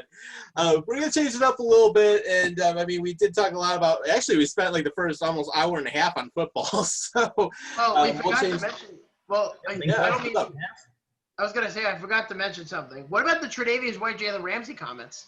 Ooh. Yeah, you motherfucker. You thought I was going to let you get away with that? Jalen Ramsey's a total bitch. Yeah. Who is? Jalen Ramsey, remember he's like, I can go to the NHL. Remember when he said that? Oh, yeah, I remember that. He said that he would make it in 6 months, and it's been 2 years. He's like, I can beat Andrew Luck any day, any time, anywhere. And then T.Y. Hilton gets like 115 yards on him and 2 touchdowns. I was laughing my ass off. I think Josh Allen is trash, and yet he beats him. Oh gosh, yeah, I remember Oh, that. yeah. Ugh. Yeah. And then, of course, like back in April, I mean, Ramsey was saying, oh, Trey White, leave Buffalo, go somewhere else. Asshole. No. And now look at him. Let's compare those 2 contracts. Tre'Davious White just got a 4-year extension. He's got 2 years left on his current contract, and he's going to be making about $70 million with a $55 million bonus. Compared to what Jalen Ramsey got for 5 years for $105 million with a $118 million bonus. So who's the fucking genius here? In case you guys don't see this is the ultimate Madden curse right here. This is Antonio Brown, the biggest Madden curse of all time. Man. Yes. Oh, Other than Peyton Hillis. Remember Peyton Hillis in Madden 12 for the Cleveland Yes. Browns? 1-year wonder. And then tore his ACL or his Achilles or some shit the following season. Yep. And then he outbeat Michael Vick for that cover. I remember that. right. Yeah. And then, of course, like, remember I mean, and it's still one of the things I love about Trey White. Remember when he ended up trolling Kirk Cousins with that "you got that" comment? Yeah. You got that? You got that? You got that? And then Kirk Cousins was so butthurt from that. Oh yeah. Kirk gets butthurt with He got destroyed in that game. Cousins is a clown. No wonder why Diggs wanted out of Minnesota. Yeah. Oh man. Well, Diggs was hating life in Minnesota. You got to be honest. Like, Diggs wanted to die in Minnesota. Oh yeah. Yeah. And one other thing, Trevor, to make you happy, here's something I found on Twitter. Jets fans before the game against the Bills. This defense is built different. Everyone is underestimating us. Desir is a monster. Jets fans now. It's unimpressive. Our defense blows Josh Allen still sucks. Ha ha. So basically, Who's a monster? Pierre Desir is a That's monster? What a fucking joke. I watched Pierre Desir get torched by the New Orleans Saints third wide receiver last year. Absolute trash. and he's the Jets' problem now. And so is former Colt Nate Hairston. He sucks too. It seems like all the Colts rejects go to the Jets. Yeah, true story. That is the trend. Oh man. Oh, I got some baseball news for you guys. Sean, you're gonna love this, but Oh, yeah. I'm gonna kick it off first. Astros are actually leading against the Rangers at the end of 4-1-0. So the Astros are actually up by 1. You know, I had to throw that in there. Mets are losing to Philly 4-1, and that's at the bottom of the 7th. Dude, And the Yankees are whooping the Blue Jays' ass 16-3 in the middle of the After the 6th. score. 16-3. I freaking love it, man. 16-3 in the middle of the 6th. Dude, the Astros are not going to make the playoffs. I can definitely see the Mariners coming up and taking that spot. If they're only up 1-0 to the Rangers, they can't beat anybody else. Right. Like, And I then- saw them beat the Dodgers in a comeback win. That was awesome on Saturday. Right. But then the following day, they laid an egg. I'm like, oh, my God. Oh, jeez. Yeah. Yeah. It's a crazy apparently- season, man. It's a crazy season, man.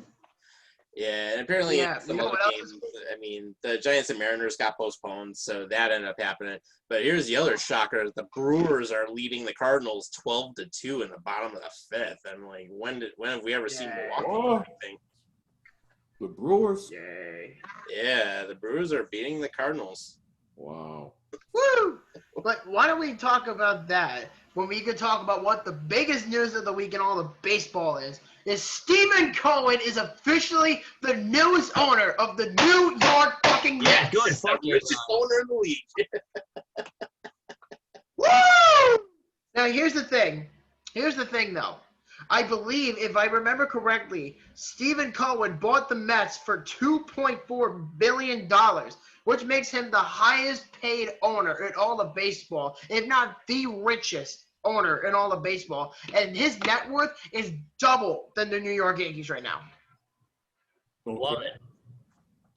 I love it.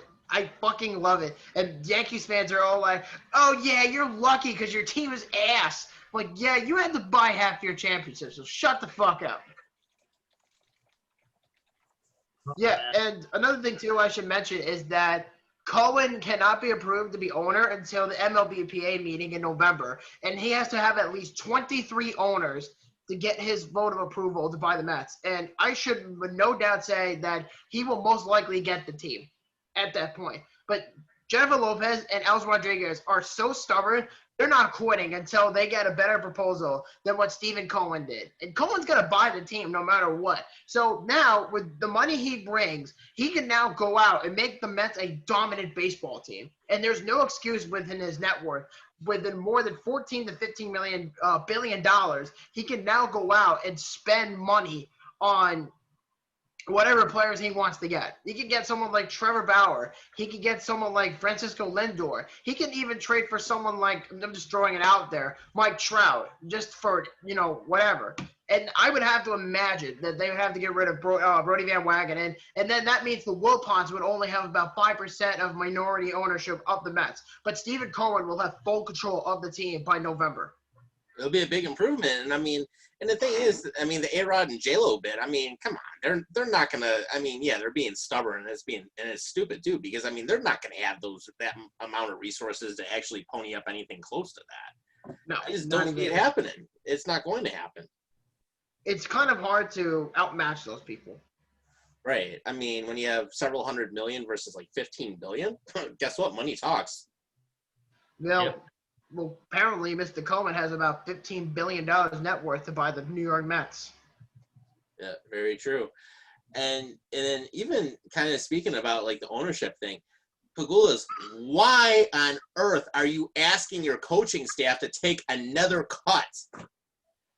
Dude, I Oh, hate those God. guys with a passion. I am so sick and tired of the Pagulas doing Pagula things. It's just, I'm at my wit's end with them, man. The Sabres will never be a successful franchise as long as they're owners. And quite frankly, even if they were to sell the team, who the hell would buy the freaking Sabres? Well, I mean, Yeah. somebody clearly bought the Mets from the Wilpons, and they're cheap as shit. Right. Well, can we make the argument that the Sabres are in way worse shape than New York Mets? No, because the Mets have been shit for decades, and everybody knows the Mets have been shit. The Mets have titles. Yeah, but does that even matter? I mean, the Sabres don't have shit. Yeah, but at least the Sabres have a rich history. Right. It's just the last 10 years, 10 to 15 years has been irrelevant for them in a lot of cases. But at least the Mets made the World Series. True. The Sabres have a better chance of making the World Series than the Stanley Cup Finals, and that's not even possible. Well, the Mets almost won it 5 years ago, so I'm not going to even make that argument. At least they didn't have to cheat. Oh, here we go again. Man. All right. All right. Guys, of course, we're live on Facebook right now. This will go up on YouTube later, but if you have any comments, definitely feel free to post them on our Facebook page, which is at Horns and Hooves ENT. Of course, we got our website up, hornsandhooves.net. And actually, now that we're going into hockey, let's talk about some playoffs here. So, in the West, yeah, Dallas Stars. The Dallas Stars are going back to the Cup final Fuck after Dallas. they ended up the Boo! Vegas Golden Knights. Unbelievable. Dude, Tampa Bay, if they make it, they're going to beat them in 4.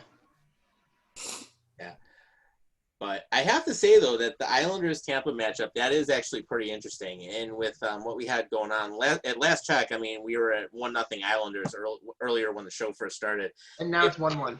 It's tied 1-1. Okay. But I'm hoping that, I mean, just for the sake of this series, I hope that the Islanders do take this one. And I hope that it does go to a Game 7. I really would want love it to get to that point. You know what? For my sanity, I hope it goes 7. Because if the Dallas Stars, let's put it this way. If the Dallas Stars can go to a 7 game with the Colorado Avalanche and beat them, I can't see why the Islanders can't do the same thing.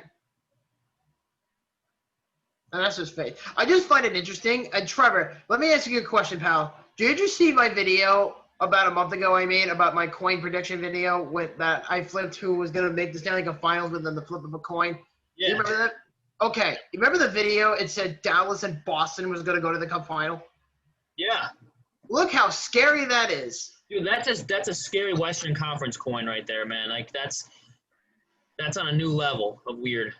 And I have the coin right in my hand. So who's winning the finals? Let's say, well, who's going to win the Eastern Conference final? Well, as of right now, it's Tampa Bay, but I hope the Islanders can at least make it a fair fight. That's all I'm really hoping for. But if we were to flip it, let's say it's Tampa, Dallas, just to assume, I would pick Tampa Bay in this situation within the flip of a coin because I have Atlanta on heads for home or for the higher seed. But if it were the complete opposite, obviously it would be Dallas, but it's Tampa Bay in that mark. That's just what it is. But on the contrary, speaking of the Sabres, because I feel like it's important to talk about this, and that this just came up, and I wanted to hold on to it for a little while, is there's been speculation that the Penguins are looking for an assistant general manager, and Jason Botterill is the front runner for the job, and it's his for the taking. Good. He can go there. Good riddance. Get out of here. Yeah. It's a situation where I go back and fuck everybody. Dude, you know what? Like, this kind of reminds me of when Phil Housley went to the assistant coaching job for the Coyotes, it's like, I don't care, just as long as you're not here. Just, I don't care. Do whatever you want as long as you're not in the 716. Right. Clearly. Yeah, and just to think that Botterill would be reunited with Rutherford out of all people. Yeah, really. It's really obnoxious, to be honest. Yeah. But I don't know. Bobby, But yeah. What were you gonna say, Trevor? yo, I'm sorry. Bobby, do you have any interviews coming up?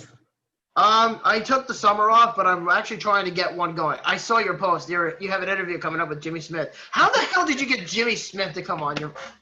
A shot in the dark on Twitter, man. Like, I saw it was like recommended for you. Follow this guy. I'm like, okay. Follow Jimmy Smith, even though he plays for the Jags. All right, I'll give him a follow. So then the little envelope icon popped up, which means I could like send him a message. So I did, and he got back to me. He actually got back to me in like 3 weeks. So I'm like the first 2 weeks went by, didn't even see it. I'm like, all right, he's probably not going to be in. And then 3 weeks or like a week later, he says, sure, when? I'm like, okay, whenever you want. He's like, I'll let you know. So we're trying to get it done this week sometime. That's awesome. So because you actually accomplished one thing that I wasn't able to do yet, is get an NFL player. I got XFL players on my show. Well, not a current NFL player, but a Super Bowl champion for the Cowboys in '93 and a 5-time Pro Bowler with the Jags. So Still, that's like royalty territory. Yeah, but still, that's much better of an accomplishment than what I did. I mean, literally, I got Ryan Muir to come on my show. which is still pretty good. It is, but it's the XFL. Not that I'm disregarding it, as I love the XFL, but but I would much rather be interviewing a former Bills player or any other player from another franchise, and then having to just talk to an XFLer, and they'd be like, "Oh, okay, cool. We spoke to a guy that had to be cut in the CFL and went to another league for more money. Congratulations. Now go fuck yourself." That's basically what it is. I'm also getting two former Buffalo Bandits on my show, Tracy Koluski and Billy D. Smith Who? on my show Nice. too. So that should be cool. Who? Bandits, bro. I don't follow the Bandits. Yeah, Major League Lacrosse. I know who they are, but I don't follow the sport. I don't follow the Bandits. Oh, speaking of Tre'Davious White, I forgot to mention this earlier. He actually no, never mind. This was before Jalen Ramsey. Never mind. Forget it. Forget what I said. But yeah, and apparently there's been rumors that I've been snapshotting, and I wanted to talk about it. And then I guess we could throw it to Sean for some wrestling news. But then apparently there's been some speculation the Sabres are linked to multiple players, and that's including Tyler Toffoli, Freddie Anderson, Matt Murray, Max Domi. Braden Holtby was the latest one to come up. I know. And then who was the other one? I saw it on here not too long ago. Fuck. Didn't you say Jesse Pulsarvi at some point? What? Who? Like Jesse Pulsarvi? Oh, Pugliarvi. Pugliarvi. Yeah, I pulled up Pugliarvi earlier. Because like a week or two ago, there was talk of Pittsburgh and Buffalo discussing a trade about Matt Murray, and then it kind of died down. And then Darcy Kemper came up. There's a bunch of news that's been coming out lately that I can't even keep track of what's going on. And even though we're almost within the season end of hockey, within the finals or whatever, the Sabres have yet to hire assistant general managers and scouts for that matter. They still haven't done it. Well, the team ownership is being way too damn cheap because they want the coaching staff to take another 25% reduction. It's really sad when you think about what Pegula said 10 years ago. He was like, if I wanted to make more money, I would have to go fill some gas at a gas pump. And now look at him. He's a cheap piece of shit, and he just abandons the Sabres. Yeah. That reminds me of something that came out earlier this week, because when that article came out where the Pegulas wanted Ralph Kruger and his staff and a lot of the assistants to take a 25% salary reduction on top of the 20% reduction they already took. I mean, come on, guys. I mean, not only did they completely gut all of scouting out, they basically ended up firing half their staff anyways. And then on top of it, now it's like, oh, we need to have more money back. It's like, Pegula, go drill yourself a damn oil well somewhere like you said you were going to, if that's going to be the case. I mean, you're treating the Sabres like a redhead stepchild, and And I'm saying that because of the fact that, I mean, they're doing everything for the Bills. They're treating the Bills like first-class royalty, and they're treating the Sabres like crap. I mean, come on, guys. If you own a professional sports franchise, you should at least have some sort of boundary to take care of one team and not both. You have to have a line of both teams and not just one. That's not how good business works. And I find it ironic when you think about it, is that Kim Pegula has more time to make a fucking podcast with Manny Glab than she does with helping investing with the Sabres. Isn't that ironic how much of a shit they give about the Sabres? Right. Well, the only reason the Bills are doing good is because they actually got lucky and found Brandon Beane and Sean McDermott. Yeah. They also cheaped out on that, too. Like, they went the absolute yes man route for the Pegulas, and it worked. The 2% chance of it actually working worked. And now the Pegulas are like, oh my God, bow down to us. Like, no. You guys are cheap bastards, and you want to say you want to go drill another well. Well, guess what? During COVID, you're not going to be able to drill another well to get all that money. And that's why you're asking for pay cuts, even though you just freaking cleaned house like 3 months ago. Yeah, they gutted like the majority of their entertainment division. I mean, they gutted a lot of stuff out. Absolute joke.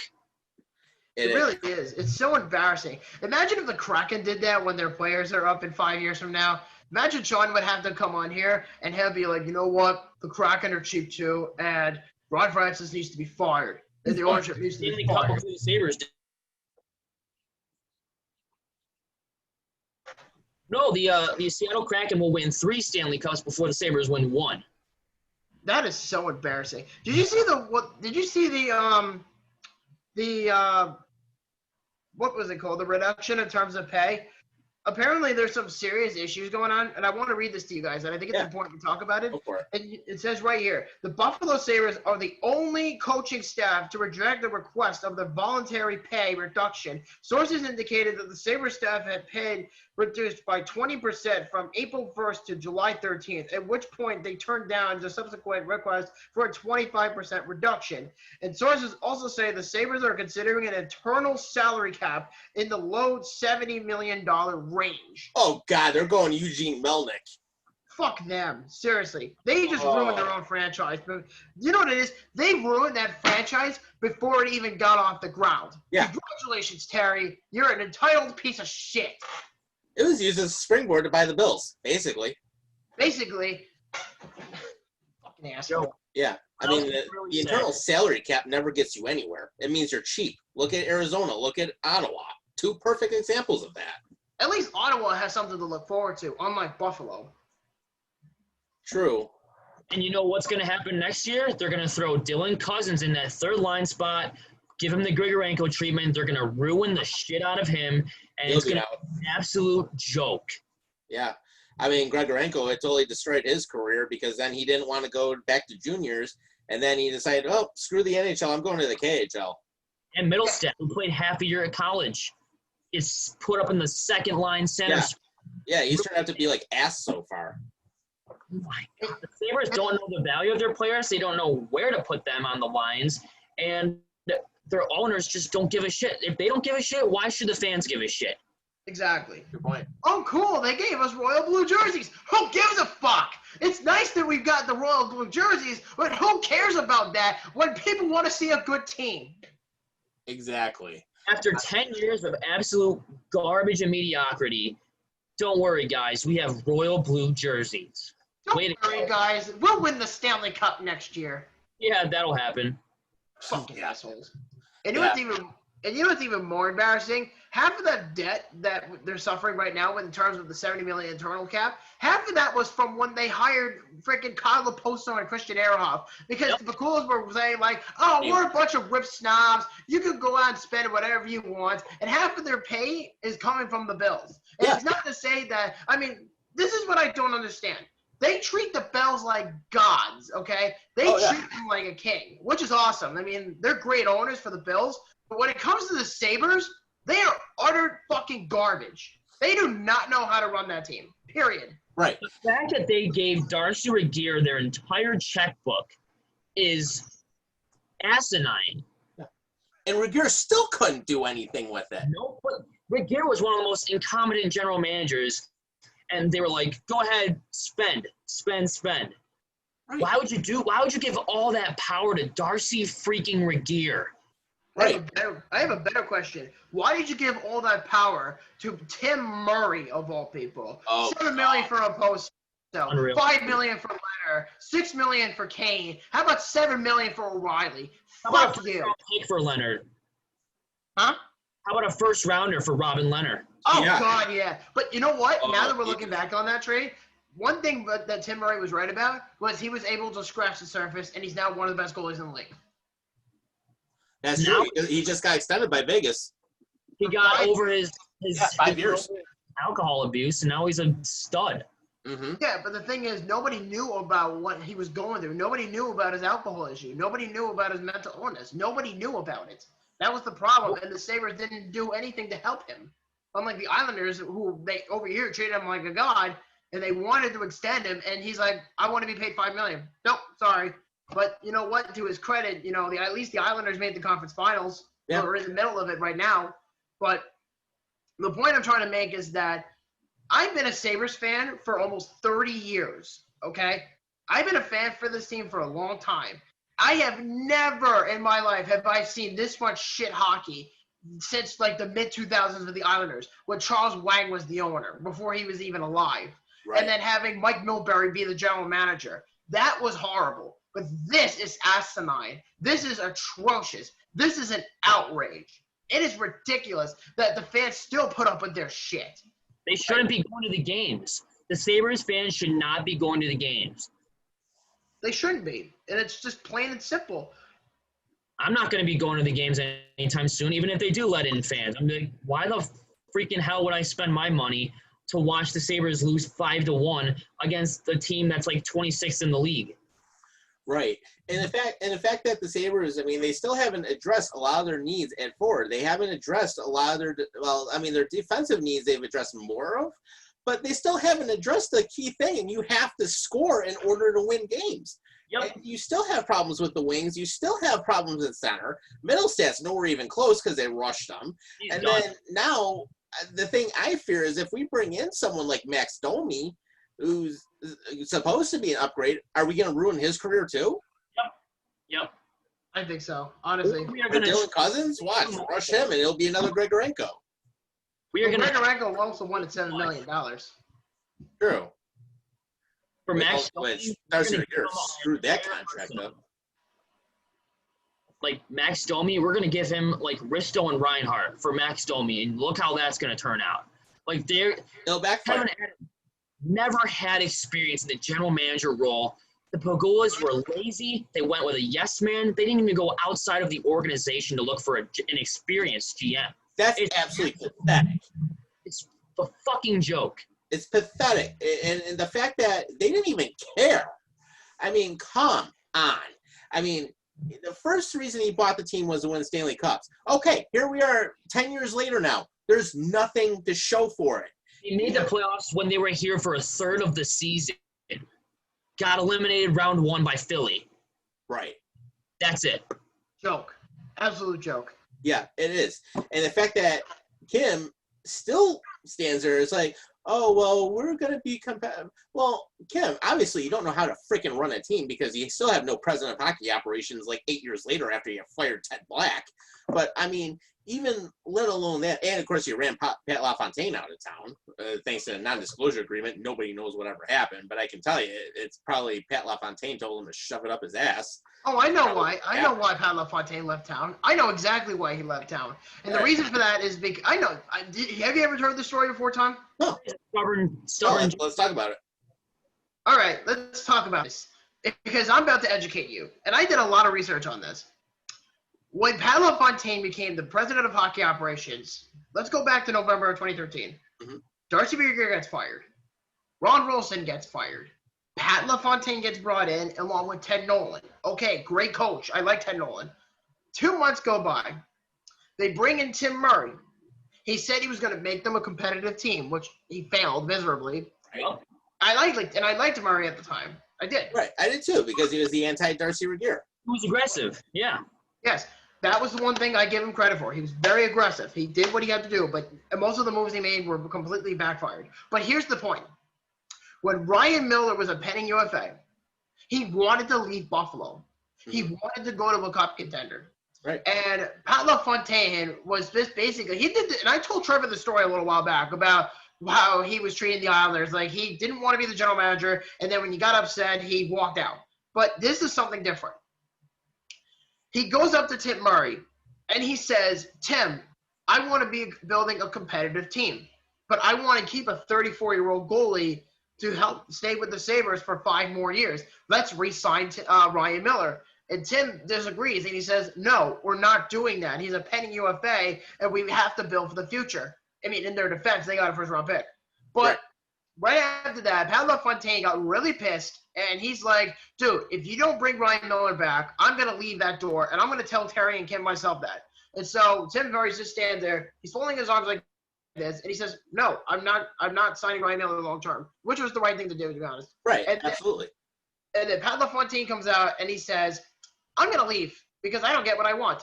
And so he leaves 2 months after he got the job, and they have no POS. So they trade Miller, and they get Chris Stewart, who did pretty decent. Mm-hmm. They traded Jarl Halak, who they flipped for Michael Neuvert. They got a first-round pick, and they flipped it for Evander Kane, and then so on and so forth. So basically, Pat LaFontaine left was because he had a disagreement with Tim Murray about the long tenure about Ryan Miller and his future with the Sabres. And Pat LaFontaine, because nobody was able to suck his dick, decided to leave because nobody was going to go with his personal yes man kind of agenda. That's what Pat LaFontaine does as an executive. If he doesn't get what he wants, he just leaves right off the first strike. He does. And Tim Murray sent out Tyler Myers and Drew Stafford, those lazy-ass bums. They finally got rid of those guys. Those guys were, oh, my God. Still one of the laziest Sabres I've ever seen were Tyler Myers and Drew Stafford. Yeah. And Tyler Myers didn't really do anything after he got traded to Winnipeg because, I mean, you look at everything he's done since then. I mean, literally, he had a great freshman season, but he, tanked right after that, and he never got back to where his potential was. No. And right after that, the only thing about Winnipeg I give them credit for in terms of that trade was that first-round pick turned into Kyle Connor. Yeah. Very true. And at the flip side, I mean, we had Evander Kane until we flipped him. And, I mean, and Kane actually did play pretty well. I mean, he was actually one of the Sabres I really liked, especially in the corners, because he was, one of the very few on the team that was not afraid to fight. He was not afraid to be physical. And he had a really good style of hockey that I wish – would have started to be built around, because that is the stuff I want to see, and that's the stuff I miss. Ever since we got rid of him, we lost all of that. Right. All right, boys. I got an 8 a.m. class. I'm probably going to sign off for tonight. But before I leave, I feel like I have to give you guys a score update on the Yankees and Blue Jays game. It's 19-3 Yankees at the bottom of the 7th inning with 2 outs. Oh my God! I'll give you a score update. Astros and Rangers are tied at 1 at the bottom of the 5th. Oh, and get this: the Milwaukee Brewers are beating the St. Louis Cardinals 17-2 in the top of the 6th. Oh my God! How about the shitty Detroit Tigers with a 6-0 blank on the Kansas City Royals right now at the top of the 7th? Oh man. Well, the Washington Nationals are being beat by Tampa 6-1. Well, they actually lost to Tampa 6-1. How about the Tigers losing 19-0 like a week ago to the I don't remember what team it was, but they lost 19-0, and the Marlins losing 29-3 to the Braves. How does that happen? Just going to leave it there. Just going to leave that out there. 29 runs on the Marlins. Oh, Don Mattingly was throwing his hat, throwing his clipboard in the dugout. He was pissed. Oh, yeah, I would be too. I mean, especially with that. And apparently, I guess Arlington's going to be hosting the World Series over at Globe Life Park. So, I mean, they're going to be – what a joke. I know. The Rangers are terrible. Yeah, they're not even worth watching. Hey, before you get out of here, where can everyone watch your show? Everybody can listen to my show on SoundCloud at the Howard Hour Podcast. I have a new Instagram and a new Twitter. You can follow the Instagram at the Howard Hour Podcast, that's the Instagram. You can follow the Twitter at the Howard Hour Pod. So check me out there. Get some more plays. Let's get some more followers. And let's get a fan base and look out for the Jimmy Smith, Tracy Kelusky, and Billy D. Smith interviews that are coming up. Nice. Good stuff. I mean, anyone who hasn't listened to his podcast before, he's got some great stuff. So, definitely check it out. And of course, he's always welcome on the show too. So, and of course, we do we do the alternating schedule now with the Tuesdays and Fridays now, right? Yep. All right, cool. Yeah, so we'll have to send you an invite. Jump on whenever. So. Fridays may be a little busy, but Tuesdays, yeah, I should be in for at least for a little bit on Tuesday. So. All right, cool. Well, we'll send you the invite for next week. So all right, we'll get all set. But yeah, take it easy. Don't get infected with the virus down there. I hope not. We're praying for good results. Yep, very true, man. Yeah, and then hopefully you guys get that clean water soon too, because I know you've been dealing with that for a while. Oh, you and me both, Tom. You and me both, man. Like that's a real problem. All right, man. Take it easy. Thanks for jumping on. See you later, guys. All right, see ya. Well, Bills. All right, so thanks to Trevor for jumping on. That definitely made it everything even more interesting tonight, because we've been all over the place. And actually the funny thing is with the show, just to give you an idea, we've already gone almost 2 hours tonight. So we're having some fun. But before we get into some other stuff too, of course, anyone feel free to jump in with comments or anything like that. And of course, I did post the web link on our Facebook page as well. But Sean, you got any wrestling news? In fact, I do. Please do. Reigns versus Jey Uso for the Universal Championship at Clash of Champions. That's going to be really interesting. I have a really interesting question, Sean. Who the hell blocked you on Twitter? This Mark named Johnny Gargano, whatever. Is he a What wrestler? happened with that? I don't know. I just noticed it like today. Honestly, I don't really care. Probably for the best. It is what it is. You know what I forgot to mention earlier on the show Yeah. that I forgot that I had on my phone about Sam Darnold was this. And this is from a guy named Merck. And like I said, I pulled one of those stranger tweets that people say, the analysts on Twitter, because it's a dangerous game. I forgot to mention this earlier, and I apologize. And I know we're going back for a little bit. Josh Allen has the miscue to John Brown in the end zone. Meanwhile, the two teams who selected quarterbacks before the Bills in 2018 are currently debating if they should get into the Trevor Lawrence Derby after Monday, or Sunday in this case. But yeah, keep slinging those takes why Mayfield and Darnold are clearly better. Wow. Yeah. Oh, Oh, this is like paranoia level. Good And then I found a meme too called the Sam Darnold meter. I want to read this to you. And there's a meter. It says preseason and week 1. And it has 8 meters. One says, draft a quarterback this year. Sam isn't the guy. Patient is thin. Still can't tell. Sam is good. We are not. We found our future franchise quarterback. Perennial contender with Sam. Future Super Bowl champs. Oy. Where does he slide in this category? Sam Darnold is definitely no way in hell a Super Bowl champ in the future. Not even That's for close. sure.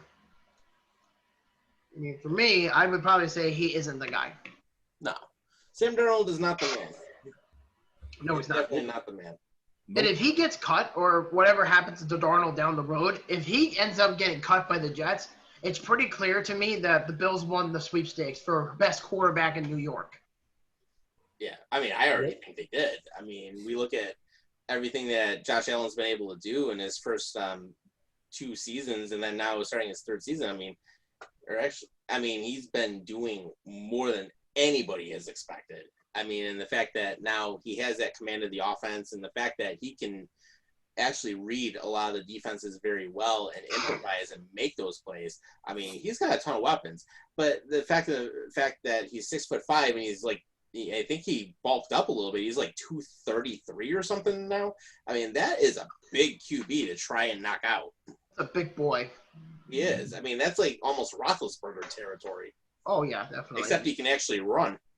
Yeah. You know that meme with the brain and it's like normal and then it gets really sparkly? You know that meme? Actually, I have not seen that. All right. Well, I'll send it to you privately so you understand what I'm talking about. Okay. In fact, I'll send it in the chat real quick just so you have an understanding of what I'm talking about. You'll probably get a good laugh out of it anyway. There you go, Tom. Take a look. Okay. I'll read it to the crowd. It says, Jets fans mindset. Little brain, realizing Josh Allen is better. Evolving brain, not saying who's better because they know it's Allen. The third one, saying Darnold is better because of completion percentage. And then the last one says, if you put Darnold in Josh's scenario. He would fail in that scenario. He would. I just kind of wanted to throw that out there. Yeah, no, that's They good. just can't keep Allen out of their mouths, man. He's living rent free in all their heads. Mhm. Yeah, And Jets fans are all butthurt that they got destroyed in the draft because of that. No matter what you say to Jets fans, they're still going to be the saltiest sons of bitches you'll ever meet. Absolutely. There's Yeah. a given. That's a total given on that. So, yeah. So actually, one thing I did want to bring up with you too, Sean. I know you do follow like WWE and everything, but how about that nice little thing where WWE gets rid of Rusev and then he reappears on AEW signing a new contract as Miro? gosh. The best man. Yeah. Look, good. I mean, look, kudos to the guy for still, for signing up for a wrestling company, but the best man. Ugh. That gimmick was just strange. What is he, a best man at someone's wedding? Freaking blonde hair. Hey, What? No, bro, you know what I'm talking about. hey, I'm a blonde guy. You know this. I'm playing. Go ahead.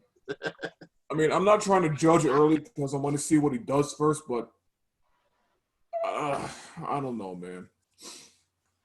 Yeah, I don't know what to say about that. I'm totally playing with you, man. Yeah, me neither. It's just one of those things where it's like I hope they utilize him better because I mean when Rusev was in the WWE, there are so many things that they could have done with him differently. And I mean, literally it all comes down to creative. Creative sucks on WWE right now. McMahon's not going to let that company go until he's dead. I mean, he's not giving it up because he's such a stubborn prick. Yeah, unfortunately. Right.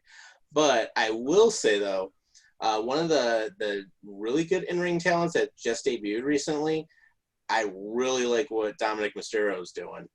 Really like what he's been bringing to the ring. And, I mean, yeah, he's bigger than his dad was. I mean, he's over 6 foot tall. I mean, a lot of people know Rey Mysterio Jr. I mean, he's a former champion, really known for the Lucha Libre style of wrestling. And, I mean, and anyone who hasn't followed that, that's basically high-flying crazy crap is what they do. That's the easiest way to describe it. But, I mean, but Dominic Mysterio, yeah, really nice debut that he's made. And he's actually been one of the better talkers in the ring, too. I mean, he's actually cut some better promos compared to the people that have been there for years. And he's getting a really good crowd reaction. And then just knowing some of the people that train him, of course he's trained by his dad, but I mean, getting trained by Lance Storm and several others, Conan, who's been around for a lot of years. I mean, he's got a really good team working with him, and I mean, he leaves it all on the table. I mean, he doesn't leave anything behind, so that's definitely great to see him, get the early debut, get the nice pop, and hopefully he keeps going in the right direction. Yeah, he's definitely not bad in the ring. I mean, I'm still iffy on his promo skills, man, because to me, like the last time I heard him, it still sounded like he's reading off a script, Mm-hmm. And my thing is, he's got to hit the gym, man. I mean, have some muscles on you, man. Look like a wrestler. But that's just me, man. That's just how I am. But other than that, I don't really have a problem with him. Yeah, I mean, and it's not going to hurt if he bulks up a little bit. I mean, he's got some work he's got to do there. I mean, obviously he's going to train more and he's going to get more experience with it. I mean, but compared to some of the others that have been doing promos in the ring, I mean, I think that Dominic Mysterio is a little bit further ahead. Where I love to see it go back to what it was in the late 90s, early 2000s, the Attitude Era, Ruthless Aggression Era, where there were no scripts. It's just, here's an idea, just go with it. and they're improvising everything, and that's where a lot of the best stuff came out of. I mean, and we've talked about it on the show before. I mean, when we had the rivalries with Stone Cold Steve Austin, The Rock, Triple H, Undertaker, I mean, the Ministry of Darkness was an excellent promo. I mean, that was a good long-term promo that they had.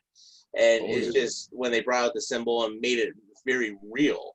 Or when you had Stone Cold Steve Austin and his feuds, especially with him and McMahon, how they would go at each other constantly. And then, of course, everyone remembers that's watched the show back then, of course, how McMahon ended up in the hospital, and then Austin goes in the hospital and whoops his ass and hits him with a bedpan. So, yeah, that's still one of the best promos I can remember from that era. Or times when Austin and Booker T had that supermarket fight when they ended up going through back in the store itself. I mean, there were a lot of good things back at that time, and none of that was scripted. It's just like, okay, here's an idea, create something, run with it. And that's where they were killing WCW, is in the promo side of things, because they made it to where it was must-watch TV at the time.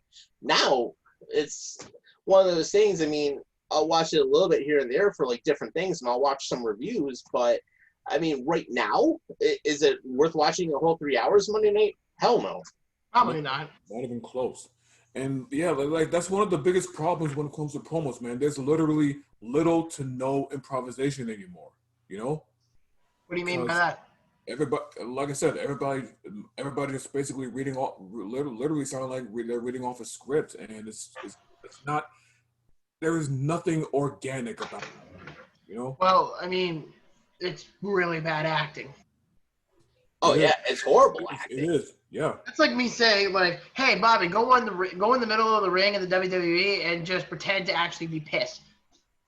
I will kill you. That's actually probably better than 95% of everybody right now. Yeah. I mean, in all seriousness, actually, here's something I kind of thought about, and for those who don't know necessarily, I mean, I do follow the Joe Cronin show. I love watching his reviews. I have talked with him and Jake DeMarco plenty of times. I've actually contributed to his show plenty of times as well. And one of the things that I could even say is, I'll give it a shot right now on the promo. All right. So I already know which way I'm going to take this. Yeah, I think I would be a better wrestler than half of the actors that are in the middle of the ring right now. Oh, yeah. Definitely. Yeah. I will fuck your mother so hard that you will have a dildo up your vagina if you ever had one. That actually would be a much better promo than 99% of anything out there right now. Yeah. Choke you like it's like a fucking puppet show. Yeah. Mm-hmm. Oh yeah, yeah. And then here we go. Here's like another direction I could take it. It's like, Trevor, why on earth would you ever attempt to cross the Ministry of Evil? You sound like Vlad the Impaler. That's the whole point. I will find you and I will bury you, but before that I will embalm you alive and let you feel unimaginable pain. You sound like Batman. On our good buddy Trainer, Brian Trainer in the chat. Sorry to break the news to you, Bobby. Mets lost 4-1 to the Phillies.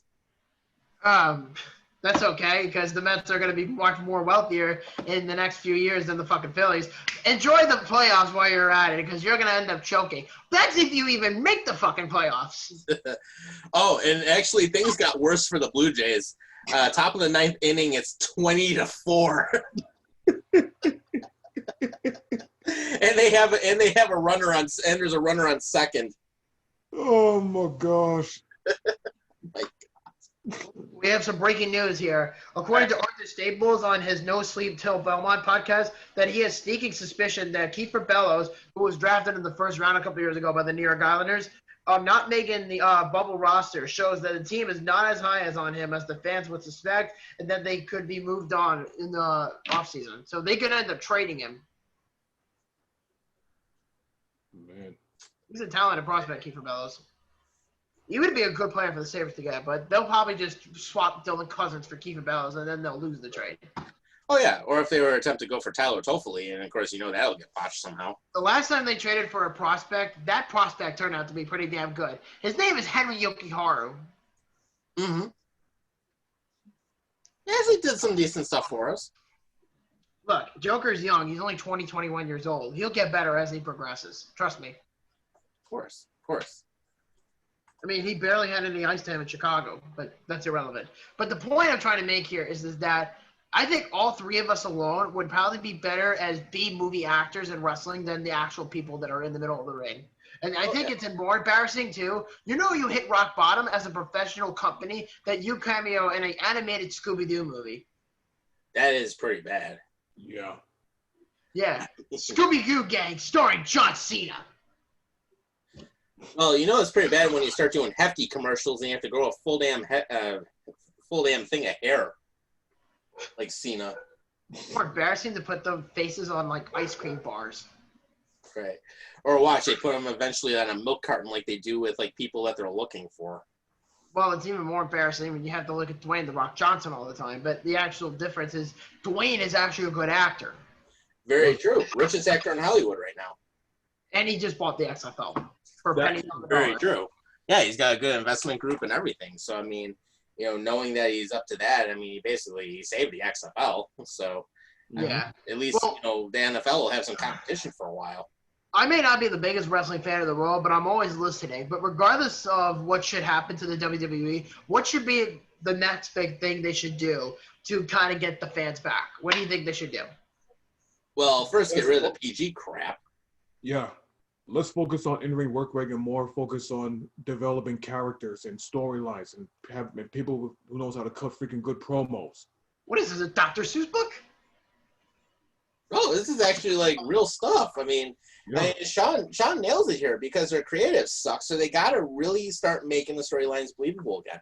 I mean, I can tell you honestly, when I was in high school, and this was in the mid to late 90s, one of the things that always came up on Tuesday morning, and Raw was only a 2-hour show at the time, and they renamed it basically a King of the Ring. That's when Stone Cold Steve Austin decided, screw this, I'm doing my own damn promo. And he said, Austin 316 says, I just whipped your ass. And everyone was like, oh my God, he actually said that on TV. And everyone was shocked.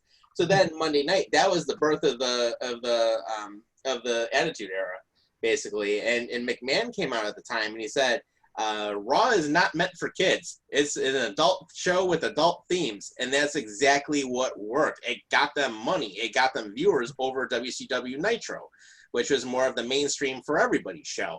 And what had happened is then Raw always, at that time, they were a 2-hour show. They didn't go to that third hour like Nitro did. And Nitro became boring. They had the same storylines. I mean, come on. When you have, like, mid-card wrestlers like Disco Inferno actually, like, headlining your show, that means you got a problem, especially in the old WCW days. And Disco Inferno sucked anyways. He was not even worth it. And he had came out and did this weird ass dance that didn't even look good. But at least he knew how to get a reaction from people. yeah, he played the character well. Oh yeah. And that's one of the things that the wrestlers don't do now. They don't play the character. They don't embrace the character. I mean, when you had people like Austin come in and he embraced that tough guy mentality who didn't give a crap about anybody, that got him people following, and they still do. And he still kind of has that mentality now. I mean, The Rock, same thing. When he ended up, the biggest thing that worked for him, I think, is when he was a rookie, he came in, he did that heel turn where he joined the Nation of Domination, turned into a total badass person in there. And then he ended up going from there. He had several heel turns. He was faced several times. But his character was so believable. Mankind, he was just crazy. Mick Foley.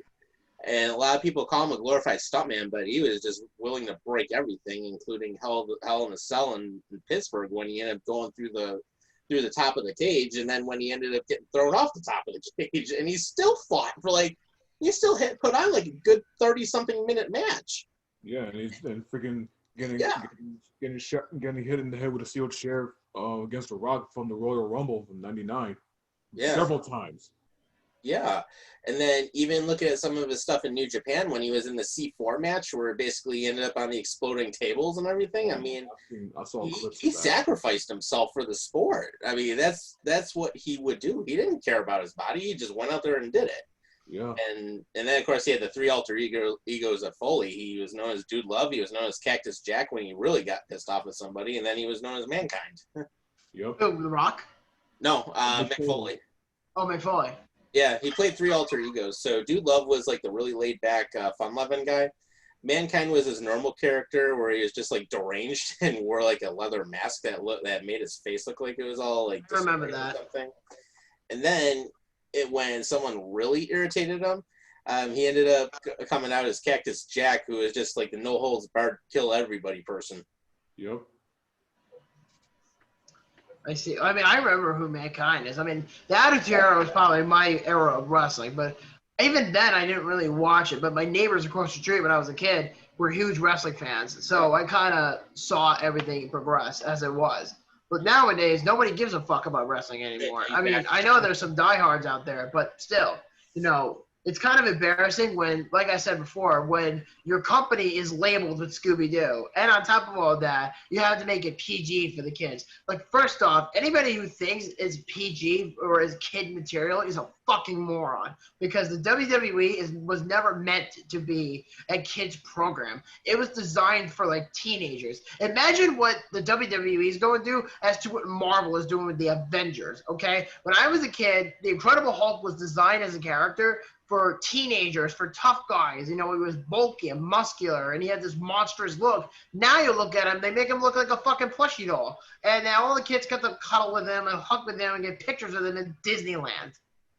Oh, yeah. No, but here's the reason why here's the reason why WWE and Marvel are where they at today. SJWs. You got freaking snowflakes taking over everything these days. And even in the slightest hint of doing something that they don't like, they will try to cancel you like there's no tomorrow.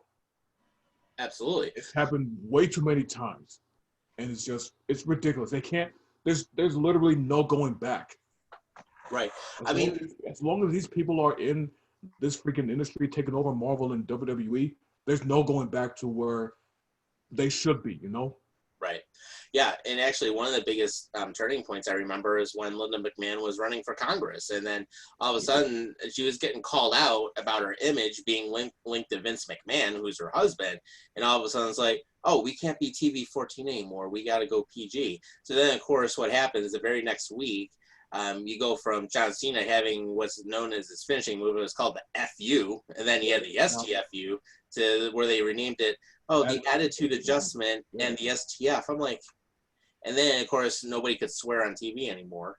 And then the storylines just got so pathetic that you could tell they didn't give a crap. It's just like, we're going to throw it out there because we want the 6-year-olds that watch this show. Hello? 6-year-olds are not your target audience. Exactly. Teenagers are your target audience. Look, I don't watch wrestling, and even I know that's not meant for kids. It never was meant for kids. And Raw is supposed to be an adult show, not a kid show. And they're trying to go back and forth, and they still make it. They don't make it work.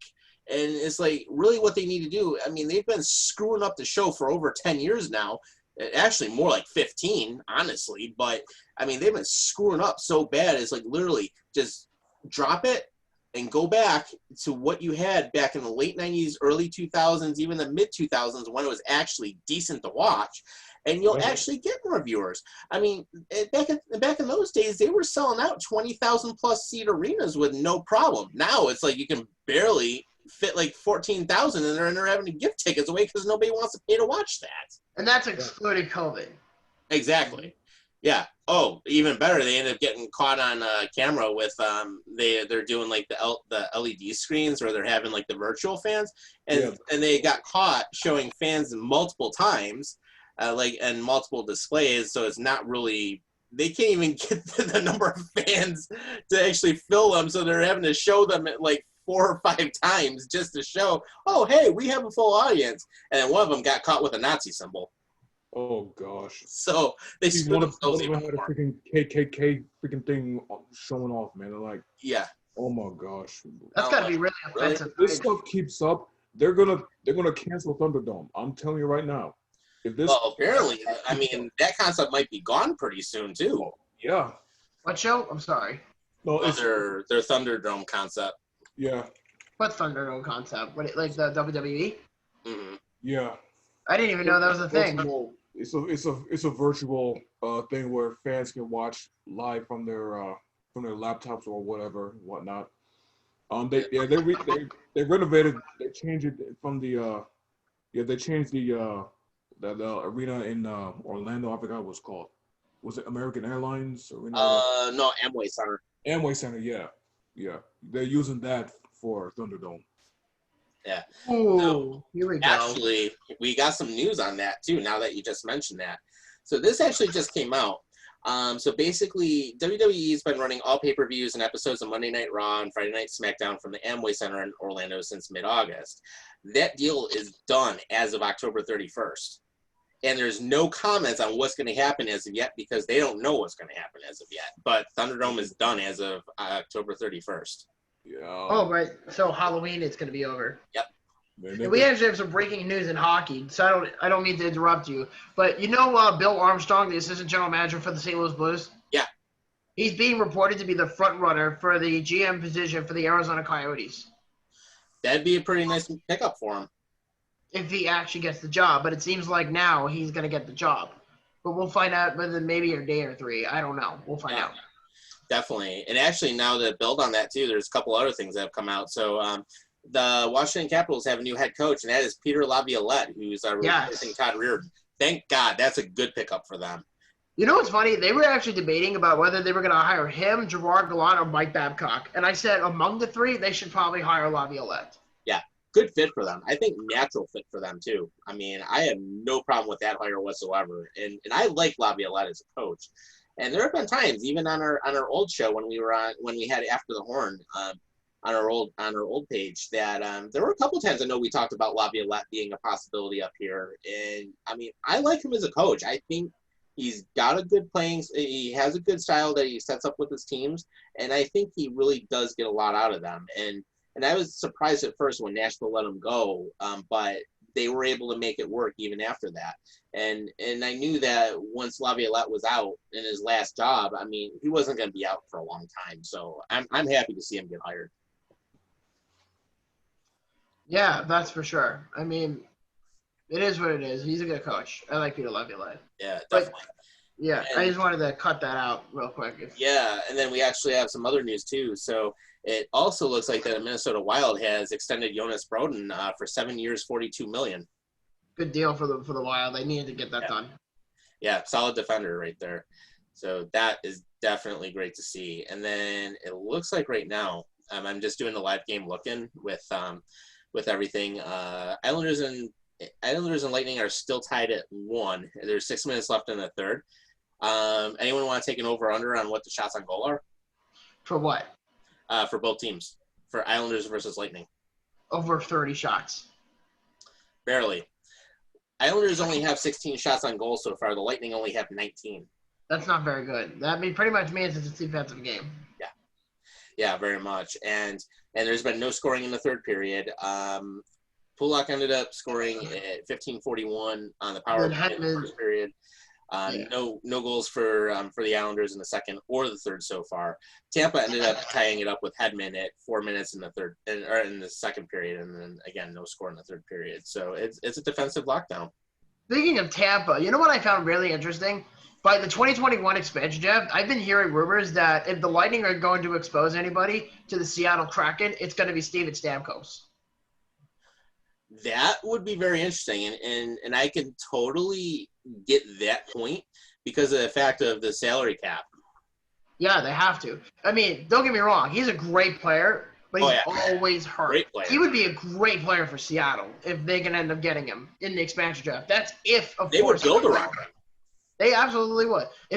Who would turn down an offer and say, I want to play with Steven Stamkos? Right. Yeah, nobody would turn that down, as far as I know. Yeah, what do you think, Sean? I mean, I'm interested to find out. I mean, if he goes to Seattle, that's huge. Because I've even heard rumors about them trying to trade him. I mean, they'll get a lot of compensation in return if they do a trade, but I mean, even if they expose him in the draft, I mean, that is a ton of salary cap to be freeing up. He makes about maybe $8 million per year, maybe almost $9 million. Yeah. I mean, that would give Tampa a lot of options that they can even get stronger. I mean, they're one of the deepest teams in the league. Yeah, what do you call it? And I have one more question before we guys go. Is remember earlier I said that the New York Jets were looking to get Allen Robinson and OBJ trying to get his way out of Cleveland. What would you say, deal or no deal? Would you trade John Brown and a second-round pick or a first-round pick in next year's draft and make it conditional, by the way, and trade that to the Browns for OBJ? Ooh. Oh boy. Would you do it? Wow. A tandem of OBJ, Stephon Diggs. But you would have to trade John Brown. But he's trying to establish number one receiver. Oh, trade smoke. I don't know, man. OBJ, Diggs, Cole Beasley. I would be more open to trading Beasley, honestly, than I would be than I Brown. would go Beasley first, probably. Yeah, but Beasley's also older. He's a good slot receiver, but Yeah. Yeah, definitely. I mean, and the small size can help him in certain situations, but wow. the only problem I have with this is OBJ does not like to fuck around. He doesn't want to be in a situation where he's going to be set up to lose. And the Bills are in a contention mode right now. Right. I mean, they've built to win, and they're still building to win. They still are, and they're only getting better by the year. Right. Little by little, they're getting there. Yeah, and their salary cap is not bad either. No, it's not. No, I mean, it's they not. have a good situation with that. Now What, that the Bills? now that Darius money is off the books and everything else, I mean, they're in a good position right now. There's not a lot of dead money. And I'm pretty sure Jerry Hughes is a UFA. Right. I'm pretty sure Hughes is a UFA. But the question is, deal or no deal? Would you do it? Trading OBJ to the Bills for John Brown and maybe a first or second round pick? I don't know, man.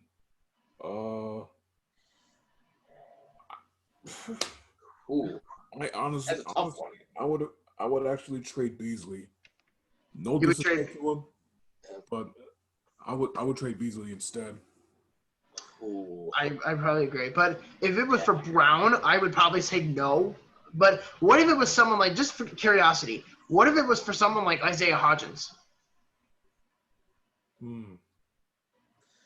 Still another tough thing, but I'd almost have to say, even though Hodgins I like, the thought of getting OBJ in a tandem and maybe giving up like a second, if it was Hodgins, I would potentially do it. I would say no deal, only because I'm not a fan of OBJ's character. I mean, he is a blowhard, don't get me wrong, but I mean, people make that label on Stephon Diggs, and clearly he's happy as hell to be in Buffalo. yeah, Yep. and he's been working really well with Josh Allen. I mean, it's like Diggs has that new confidence again.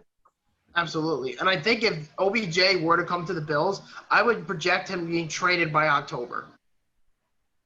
He would get a good return if that were to happen. Also, I mean, It would be. But I don't know. I really don't know. Easily get a first or second off of that. It's such a tough discussion because a lot of people don't like OBJ as a person. But if it were to come to the point of him being traded to the Bills, a potential Super Bowl contender, Buffalo would probably be on the top with in the same lack of level of offense with the Ravens or the Chiefs. The Bills are getting there. They're getting there. Yep. They're doing it quickly too. I mean, they haven't been messing around. No, they haven't. Hearing that they've changed the entire team around in less than 4 years. I mean, that's a testament to really knowing what they needed. Yeah, and it all started last season. Yeah. I would say it all happened. I think it all started when McDermott first came in as the head coach. And Yeah. I remember it was McDermott, Chris Richard, and I forget the last one. And Sean McDermott, I said, if you're going to build a successful team, you go out and you get Sean McDermott. And he was my number one priority guy. When the minute I saw the Bills going for an interview with McDermott, I to hire him. And I said, that would probably be the best decision the Bills will ever make.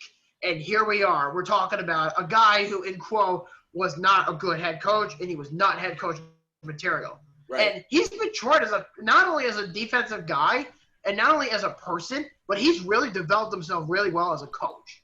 Yeah. He has. And the thing I like about McDermott, he has not been afraid to put the time in and really learn the other side of the ball. I mean, he was huge on defense. I mean, he did great in Philadelphia. He did great in Carolina. I mean, that's where he got his experience. And, I mean, he rose through the ranks on both teams. And I love now that he has, like, a really good understanding of the offensive side of the ball and is able to do different things there also. I mean, and I will say, he was like that in a way. He was not the sexy pick, but he was the right pick. And the way that he has a command on that team and the way that he's got that team working together, that's something we have not seen that since the Levy era. I mean, you look at the coaches that came in, Greg Williams right after Marv Levy was gone. Of course, I remember him getting shown out the door, and he had to do his conference of what happened outside the stadium. Then, of course, what happened is then Wade Phillips. I mean, Wade Phillips had some success here. He wasn't the best choice, but between him and Williams, I mean, Phillips was definitely a much better head coach, and he did have some success. I'm not going to say that he did. Defensively, Phillips was great. Offensively, he couldn't really do much. He's a fucking moron when it comes to the offense. I mean, Yeah, starts? Let me ask you this: who would put Rob Johnson as a starter in a playoff game over Doug Flutie? At the time, I wouldn't. Good God. Nobody would. Yeah, I wouldn't. Hey. And if I remember correctly, Flutie actually won Comeback Player of the Year. Yeah. Right, he did. Yep. And then, of course, you remember what happened when he threw Rob Johnson in the Tennessee game, and then they had the Music City Miracle that totally destroyed our chances for next season. Oh, God. I don't even want to talk about Yeah, that. I don't either. Forward pass. Oh, God. That was horrible. Yeah. Then, of course, we got stuck with Greg Williams. Then we got stuck with Dick Duran, who had no freaking clue on anything. We got stuck with Chan Gailey, who absolutely had no clue on anything. I mean, he was just a has-been at that point. Then, of course, we ended up with Mike Mularkey, who virtually, I mean, he was slightly better, but not. And then, of course, St. Doug was a freaking idiot. Oh, God, Doug Marrone. I can't stand that guy. He was so arrogant when he came out of Syracuse, too. He thought he was a know-it-all, basically. He thinks he's a know-it-all. So did Rex Ryan. Rex Ryan thought of himself that way, too. Remember the big ego that Rex Ryan brought to Buffalo when he got fired by the Jets? Oh, yeah. They were going to build a bully, and he gets a Bills truck, and then he gets a tattoo of a Bills jersey with his wife on it. You remember that shit? Yep. Oh, yeah.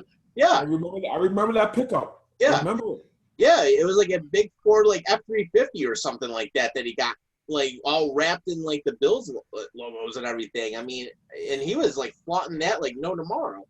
And I really thought the Bills were going to make the playoffs that year when not only they got Rex, but they also bring in Shady. And I remember at the time, before any of us all met, was Kiko Alonso. And I had his jersey, too, but I sold it. I donated it. But I remember when Kiko Alonso was a rising star in the NFL with the Bills. Yeah.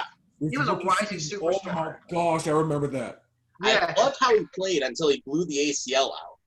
Yeah, and then right after that, it was like the legend of Kiko Alonso to the point where he got an ESPN special, then like 8 months later, he tore his ACL. They didn't even get to play, and then a rumor came out and said, "I don't want to be in Buffalo. I want out." Yeah, he got traded to Philadelphia.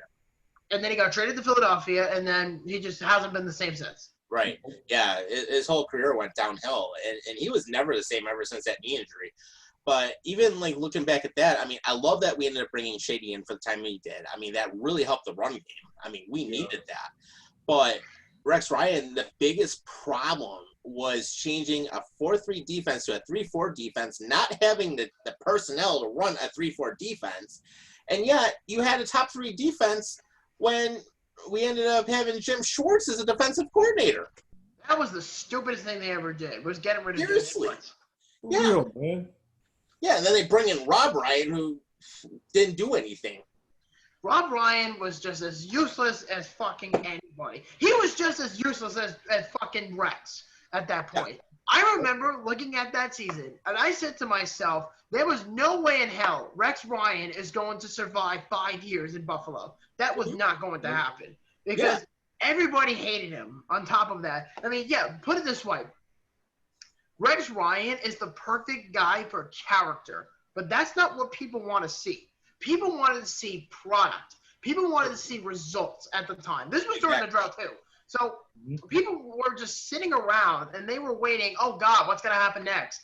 And the next thing you know, Rex comes in with his big mouth because I was the one to say, I don't even want this guy here. And I remember the Cardinals were looking to get Bruce Arians. It was either Bruce Arians or Rex Ryan, or it might have been, I forget exactly who the candidates at the time were. I'm pretty sure Bruce Arians was on that list. And I remember saying to myself, interviewed here, if I remember right. I don't remember who the coaches were in 2016, but Rex Ryan was the one that stood out. And, of course, you have to remember, this is when the Pagulas first bought the team. And they go out, and they're basically saying, okay, we're going to make the sexy picks. And they kind of stopped doing it after a while. If you noticed in the last 5 years, they stopped going after the sexy names because they used to think that big names was the key to success. And then when something slightly happens to either the Bills or the Sabres, they pull the trigger and they fire their ass. That's basically what happened. Yeah. Mhm. So That's totally true. And even like looking back at the scheme now, of course, I mean the Ryans are known to run a 3-4. I mean, their father, Buddy Ryan, he was known for the 86 defense, like back at the time that he was a defensive coordinator in the league. And of course, the 86 defense ain't relevant anymore. But what does Rex Ryan and Rob Ryan do? They still want to run a variation of the 86 defense, which is basically a modified 3-4. And it's like, you don't have the personnel to run a 3-4 defense. I mean, especially nobody in the AFC was playing a 3-4 defense at the time. Everyone was playing a 3-4. I mean, how stupid are you, Rex Ryan and Rob Ryan? For real. I mean, I hated Rex Ryan. I saw how it worked out when Rob Ryan was with the Saints. My fiance hated Rex Ryan. And she even hated Rob Ryan even more. She loved Tyrod, but she hated Rex Ryan. Mm-hmm. You can ask her yourself. You can go up to Brittany right now, and you can ask her, and she'll tell you right there and there, I hated Rex Ryan. Well, I believe her. Yeah. You should. Yeah. She may be a Bills fan for 6 years. She at least was able to say, I remember the dark ages for half a decade. Because she's been a Bills fan now for 6 years, and she knew nothing about football before she met me. And now she's like the queen of my house when it comes to football. It's pretty amazing to watch when you look back on it. But she'll even tell you with a straight face that Rex Ryan was a waste of oxygen in Buffalo. Yeah, Yep. absolutely. Yep. He definitely was.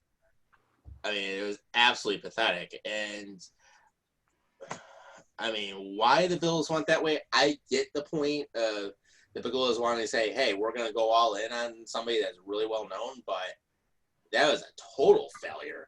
And then you look at what McDermott's been able to do, and now that Bean came in, and they finally got rid of Buddy Nix, they got rid of Doug Whaley, they got rid of all those nobodies that did anything. I mean, basically, here we are. We're in a much better position now, not only talent-wise, we probably have the deepest roster we've had in years, and we actually have a winning team because now, I mean, we were a laughingstock of the NFL for 17 years with no playoff run. I mean, the Bengals even had appearances in the playoffs, and that tells you something. Yeah. But the fact that we've had 2 appearances in the last 3 years, I mean, even though it was a wild card, we still got to the playoffs, and we've still shown that we can at least get to that point. Now, this year, I'm thinking we take the next step forward, and I want us to, at a bare minimum, I want us to win a wild card game, and I want us to at least get into the first round and win a first-round matchup. That's what I want to see. Take that nice step forward. Then as you get to that point, then learn how to win as you go further and keep developing because this team has the talent to do it. And now that we've surrounded Josh Allen with those additional weapons on offense, I don't see any reason why we can't go even further.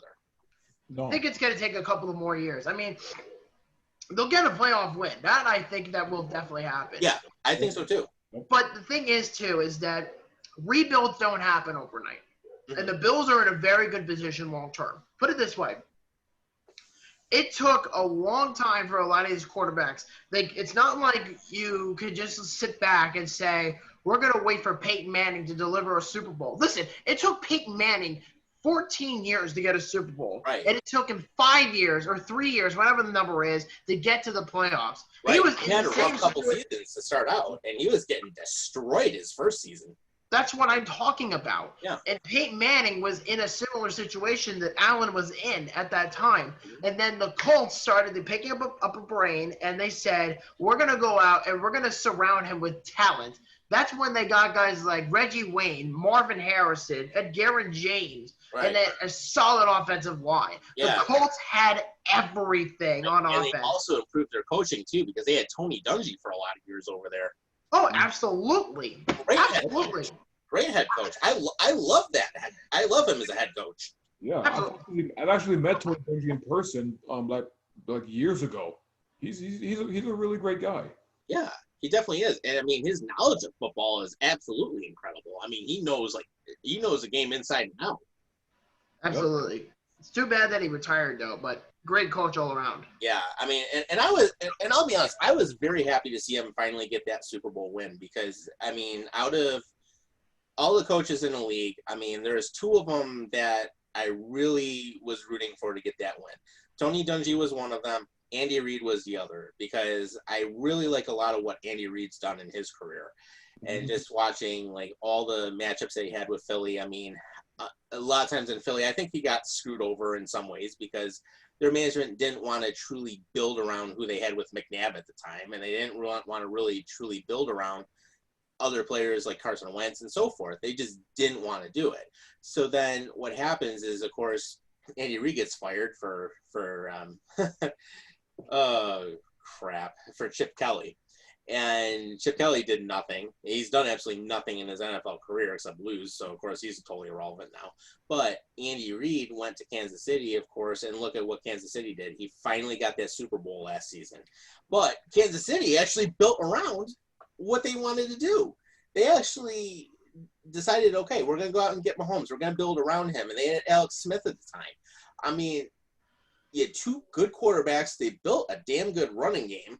They have a really good offensive line. They got the tackle situation set. They ended up getting their wide receivers. They built up that defense. I mean, when I saw Kansas City week 1, I mean, that was a really nice way for them to pick up where they left off. And, I mean, they got a real nice win. This is true. I mean, it's going to take a couple of years for the Bills to fully reach their potential. And even I know, this is the way I describe it. And before we wrap up the show, I want to say this. And this is a pretty important topic. The Bills are in a phase right now.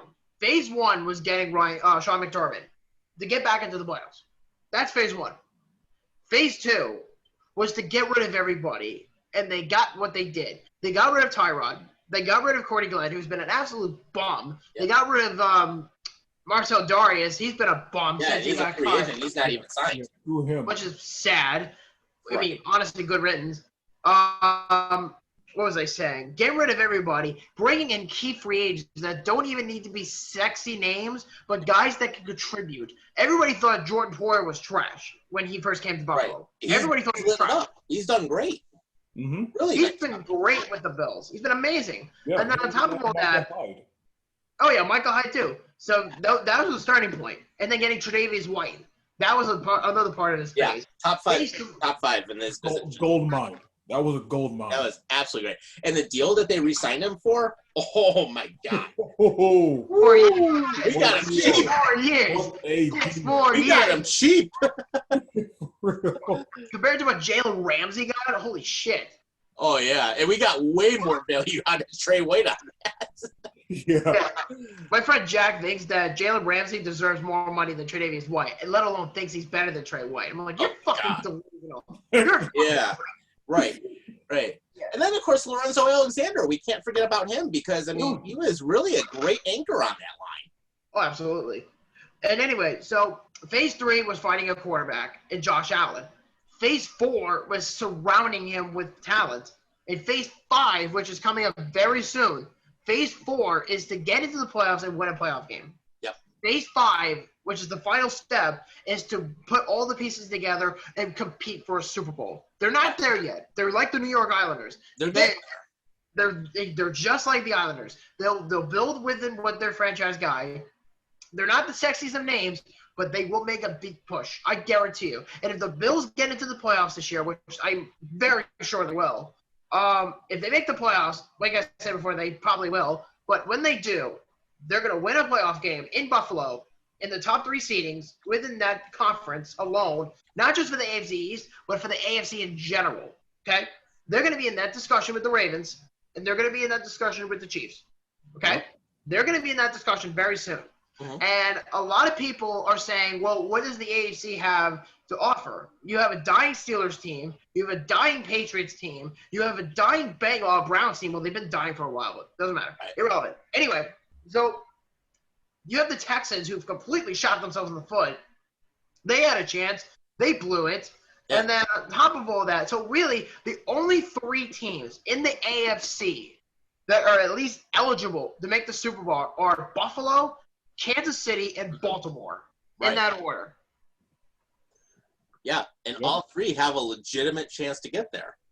Mhm. Yes. The only roadblock for Buffalo is Baltimore and Kansas City. But I am very confident that if they were to just able to build a couple of more pieces around those guys like Lamar Jackson did and Patrick Mahomes did, if the Bills take the route that the Chiefs did for Patrick Mahomes, there is no doubt in my mind the Buffalo Bills will win a Super Bowl in 2-3 years. Yeah, and they will definitely be competing long term because, I mean, the way that they've put everything together, I mean, it's very much like a Baltimore or Kansas City in the making. I mean, we're getting there.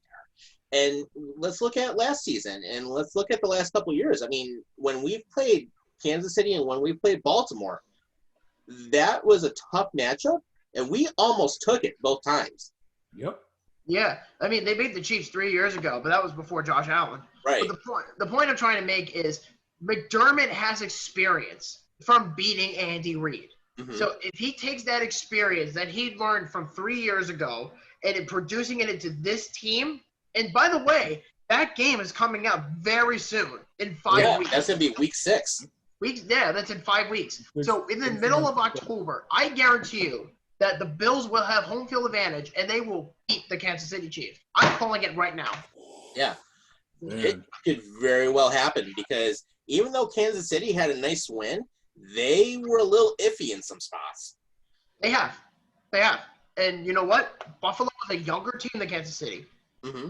They're Right. much younger. Baltimore is a wild card for me. And let's be honest, the only reason the Ravens are relevant is because Lamar Jackson was put in a very good situation, and they were already a very good team. They were never able to get over the top with Joe Flacco, which they did. They won a Super Bowl. But, yeah, but still. And anyway, so Don't want it. if you took Lamar Jackson and you put him on a team like the Cardinals and you compare that to Josh Rosen, the Ravens would not be anywhere near where they are right now. And I'm not saying Lamar Jackson is terrible. He's not. He's a very good player. Can he lived up to the hype from last season? And considering the fact that he's on the cover of Madden 21, that's usually a big red flag. Well, yeah, that's what we call the Madden curse. Usually when a player either gets sick, injured, or does something crazy. Yep. But there's sometimes a few occasions like Tom Brady at the time. Well, Tom Oh, yeah, Brady is a different he's on the story. cover, he blows his ACL out. Oh, yeah, I remember You won a that. Super Bowl, yeah, you won a Super Bowl at that time too. Yeah. Some players are different, but most of the time, I mean, Patrick Mahomes was on the cover, and he got injured for like 3-4 weeks. Right.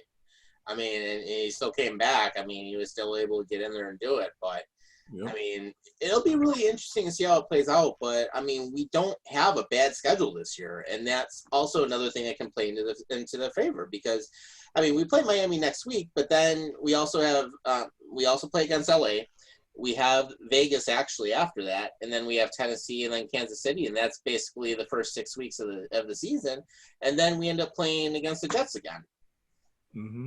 It's really not bad, and I think it's a good test for the Bills because it will show, in my opinion, I mean, last year was a great test. I mean, they only lost by 7 to the Ravens. They lost by the Patriots twice by 7. So They're right up there. That defense is Super Bowl caliber. In fact, Absolutely. I think with the mindset of Sean McDermott and Leslie Frazier, both of them are very good defensive coaches. And they could be at the point of, if not better, than the Legion of Boom. It's very possible. Yeah. They could very well be better than the Legion of Boom. Right. And if you notice the trend that's been going on the last 3-4 years with Seattle after they lost Super Bowl 49 is Seattle was never able to go back to the dance. And they've been continuing to lose members of that core because of disagreements. They lost Earl Thomas. They lost Richard Sherman. They lost Brandon Browner. And they keep recycling. So then bringing in Jamal Adams is just a basic part of their new Legion of Boom, when really it's not. Seattle's defense was the key to their Super Bowl runs. Yeah. I mean, and that was the big reason they won, was the defense. And Buffalo could very well be in this discussion. Yep. Yeah, I totally see it happening. And I mean, especially ever since McDermott took over the team, I mean, we're constantly, every single year, we've been a top 10 defense. Yep. I mean, and I don't see that changing this year either. I mean, in the way that they looked, if they can maintain, I mean, they don't have to handle the possession, like they don't have to have 40 minutes of possession every single game. But if they can control the possession and dominate it in a similar way, let's say they have the ball for like 30 minutes or something like that. Even if they can control the possession smartly, they're gonna win more games than not. Very much so. Like I said, you know, there's so much time because there's a reason that McDermott got a 6-year extension with the Bills, because they believe in his scheme. They believe in his system. I mean, how many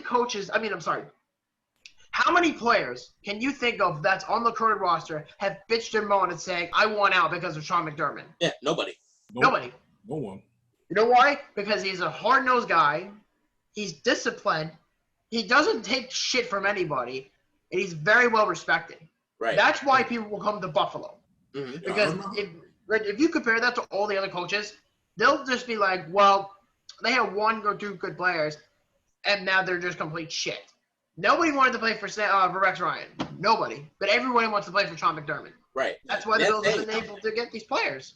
They've been able to establish a culture, and that's what the Bills needed. And they found the right guy for the job. They finally made it happen. They And did. now when there's talk of free agency, I mean, one of the top destinations now is Buffalo. And it's only going to keep getting better because, I mean, everything that they've built in the last 3 years has really made it to the point where now, I mean, 3 years ago, like before McDermott came here, there's no way on this earth that we would have been talking about Stephon Diggs being here. There's absolutely no way on this earth that would have happened. Mm-mm. Cole Beasley, same thing. No way he would have been here. People like Fred Gore at the time, that would have never happened. I mean, all those things happened after McDermott came in and took the reins. This is very true. Yeah. It's only going to get better and stronger from here. Yeah, and I remember an ESPN anchor saying this from last year when we beat the Cowboys, and it still rings true today. Oh, I This love that team- game. Oh yeah, right. This team is a direct reflection of their head coach. Exactly. It truly And is. this is, and we all and of course we all know how Sean McDermott is. Disciplined, yeah, and like you said, doesn't take crap from anyone, and that reflects on the team because they know what they know what he's about. They know what he brings to the organization.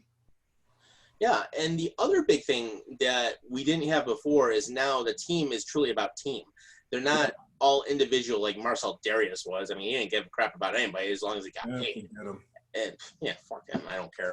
But yeah, which I'm getting rid of that jersey anyways that he signed. But I don't care about him. I mean, yeah, if he was so good, how come he's unsigned right now in the NFL? It's like nobody Right. wants him. And in his But- defense, he was good when he first came here. yeah, until he pissed it all away. But at the same time, I mean, you look at players like that. You look at others that we've had in the past that didn't care except for they wanted that money. I mean, Lee Evans actually left. Stevie Johnson left. I mean, they wanted to go out, get paid, and actually be on winning teams. Now, what's happened is now the team is a team. and that's the way that they operate. And that was the culture he brought in. Is like basically we're all family here, and one guy goes down, next guy steps up, same thing, and they all work together. I mean, in the past when we've had other QBs, Losman, Johnson, Fitzpatrick, who worked with them in the off season typically. I mean, did we ever see receivers actually wanting to work with them and get better? I think the only one that actually tried to get better but failed miserably was Trent Edwards. Right. But even still, I mean, we never really saw that. Now it's like Josh Allen, he's basically, with him being the QB, he's taking the bull by the horns, and every single season he's like, okay, we're working out together. We're building together as a unit. And that was the first thing he did with Stephon Diggs. He welcomed him here. He's like, let's get to work. And that's the thing. That work ethic is finally there. And speaking of Josh Allen, in week 1, with the win over the Jets, Josh Allen's 33 completion percentage was the most ever for a Bills QB in a season opening game. That tells you something. Wow. And Yeah. he's just getting better and better.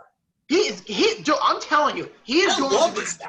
he is going to be amazing. He's going to be amazing. And I'll be the first one to admit that I did not want him. I wanted Josh Rosen. Right. I remember we had a little bit of back and forth on that. We had this conversation, and you ended up being right, of all people. Right. I mean, and it was between the two. It's like I remember you wanted Josh Rosen. There were a lot of things about Josh Rosen that I totally got the points of.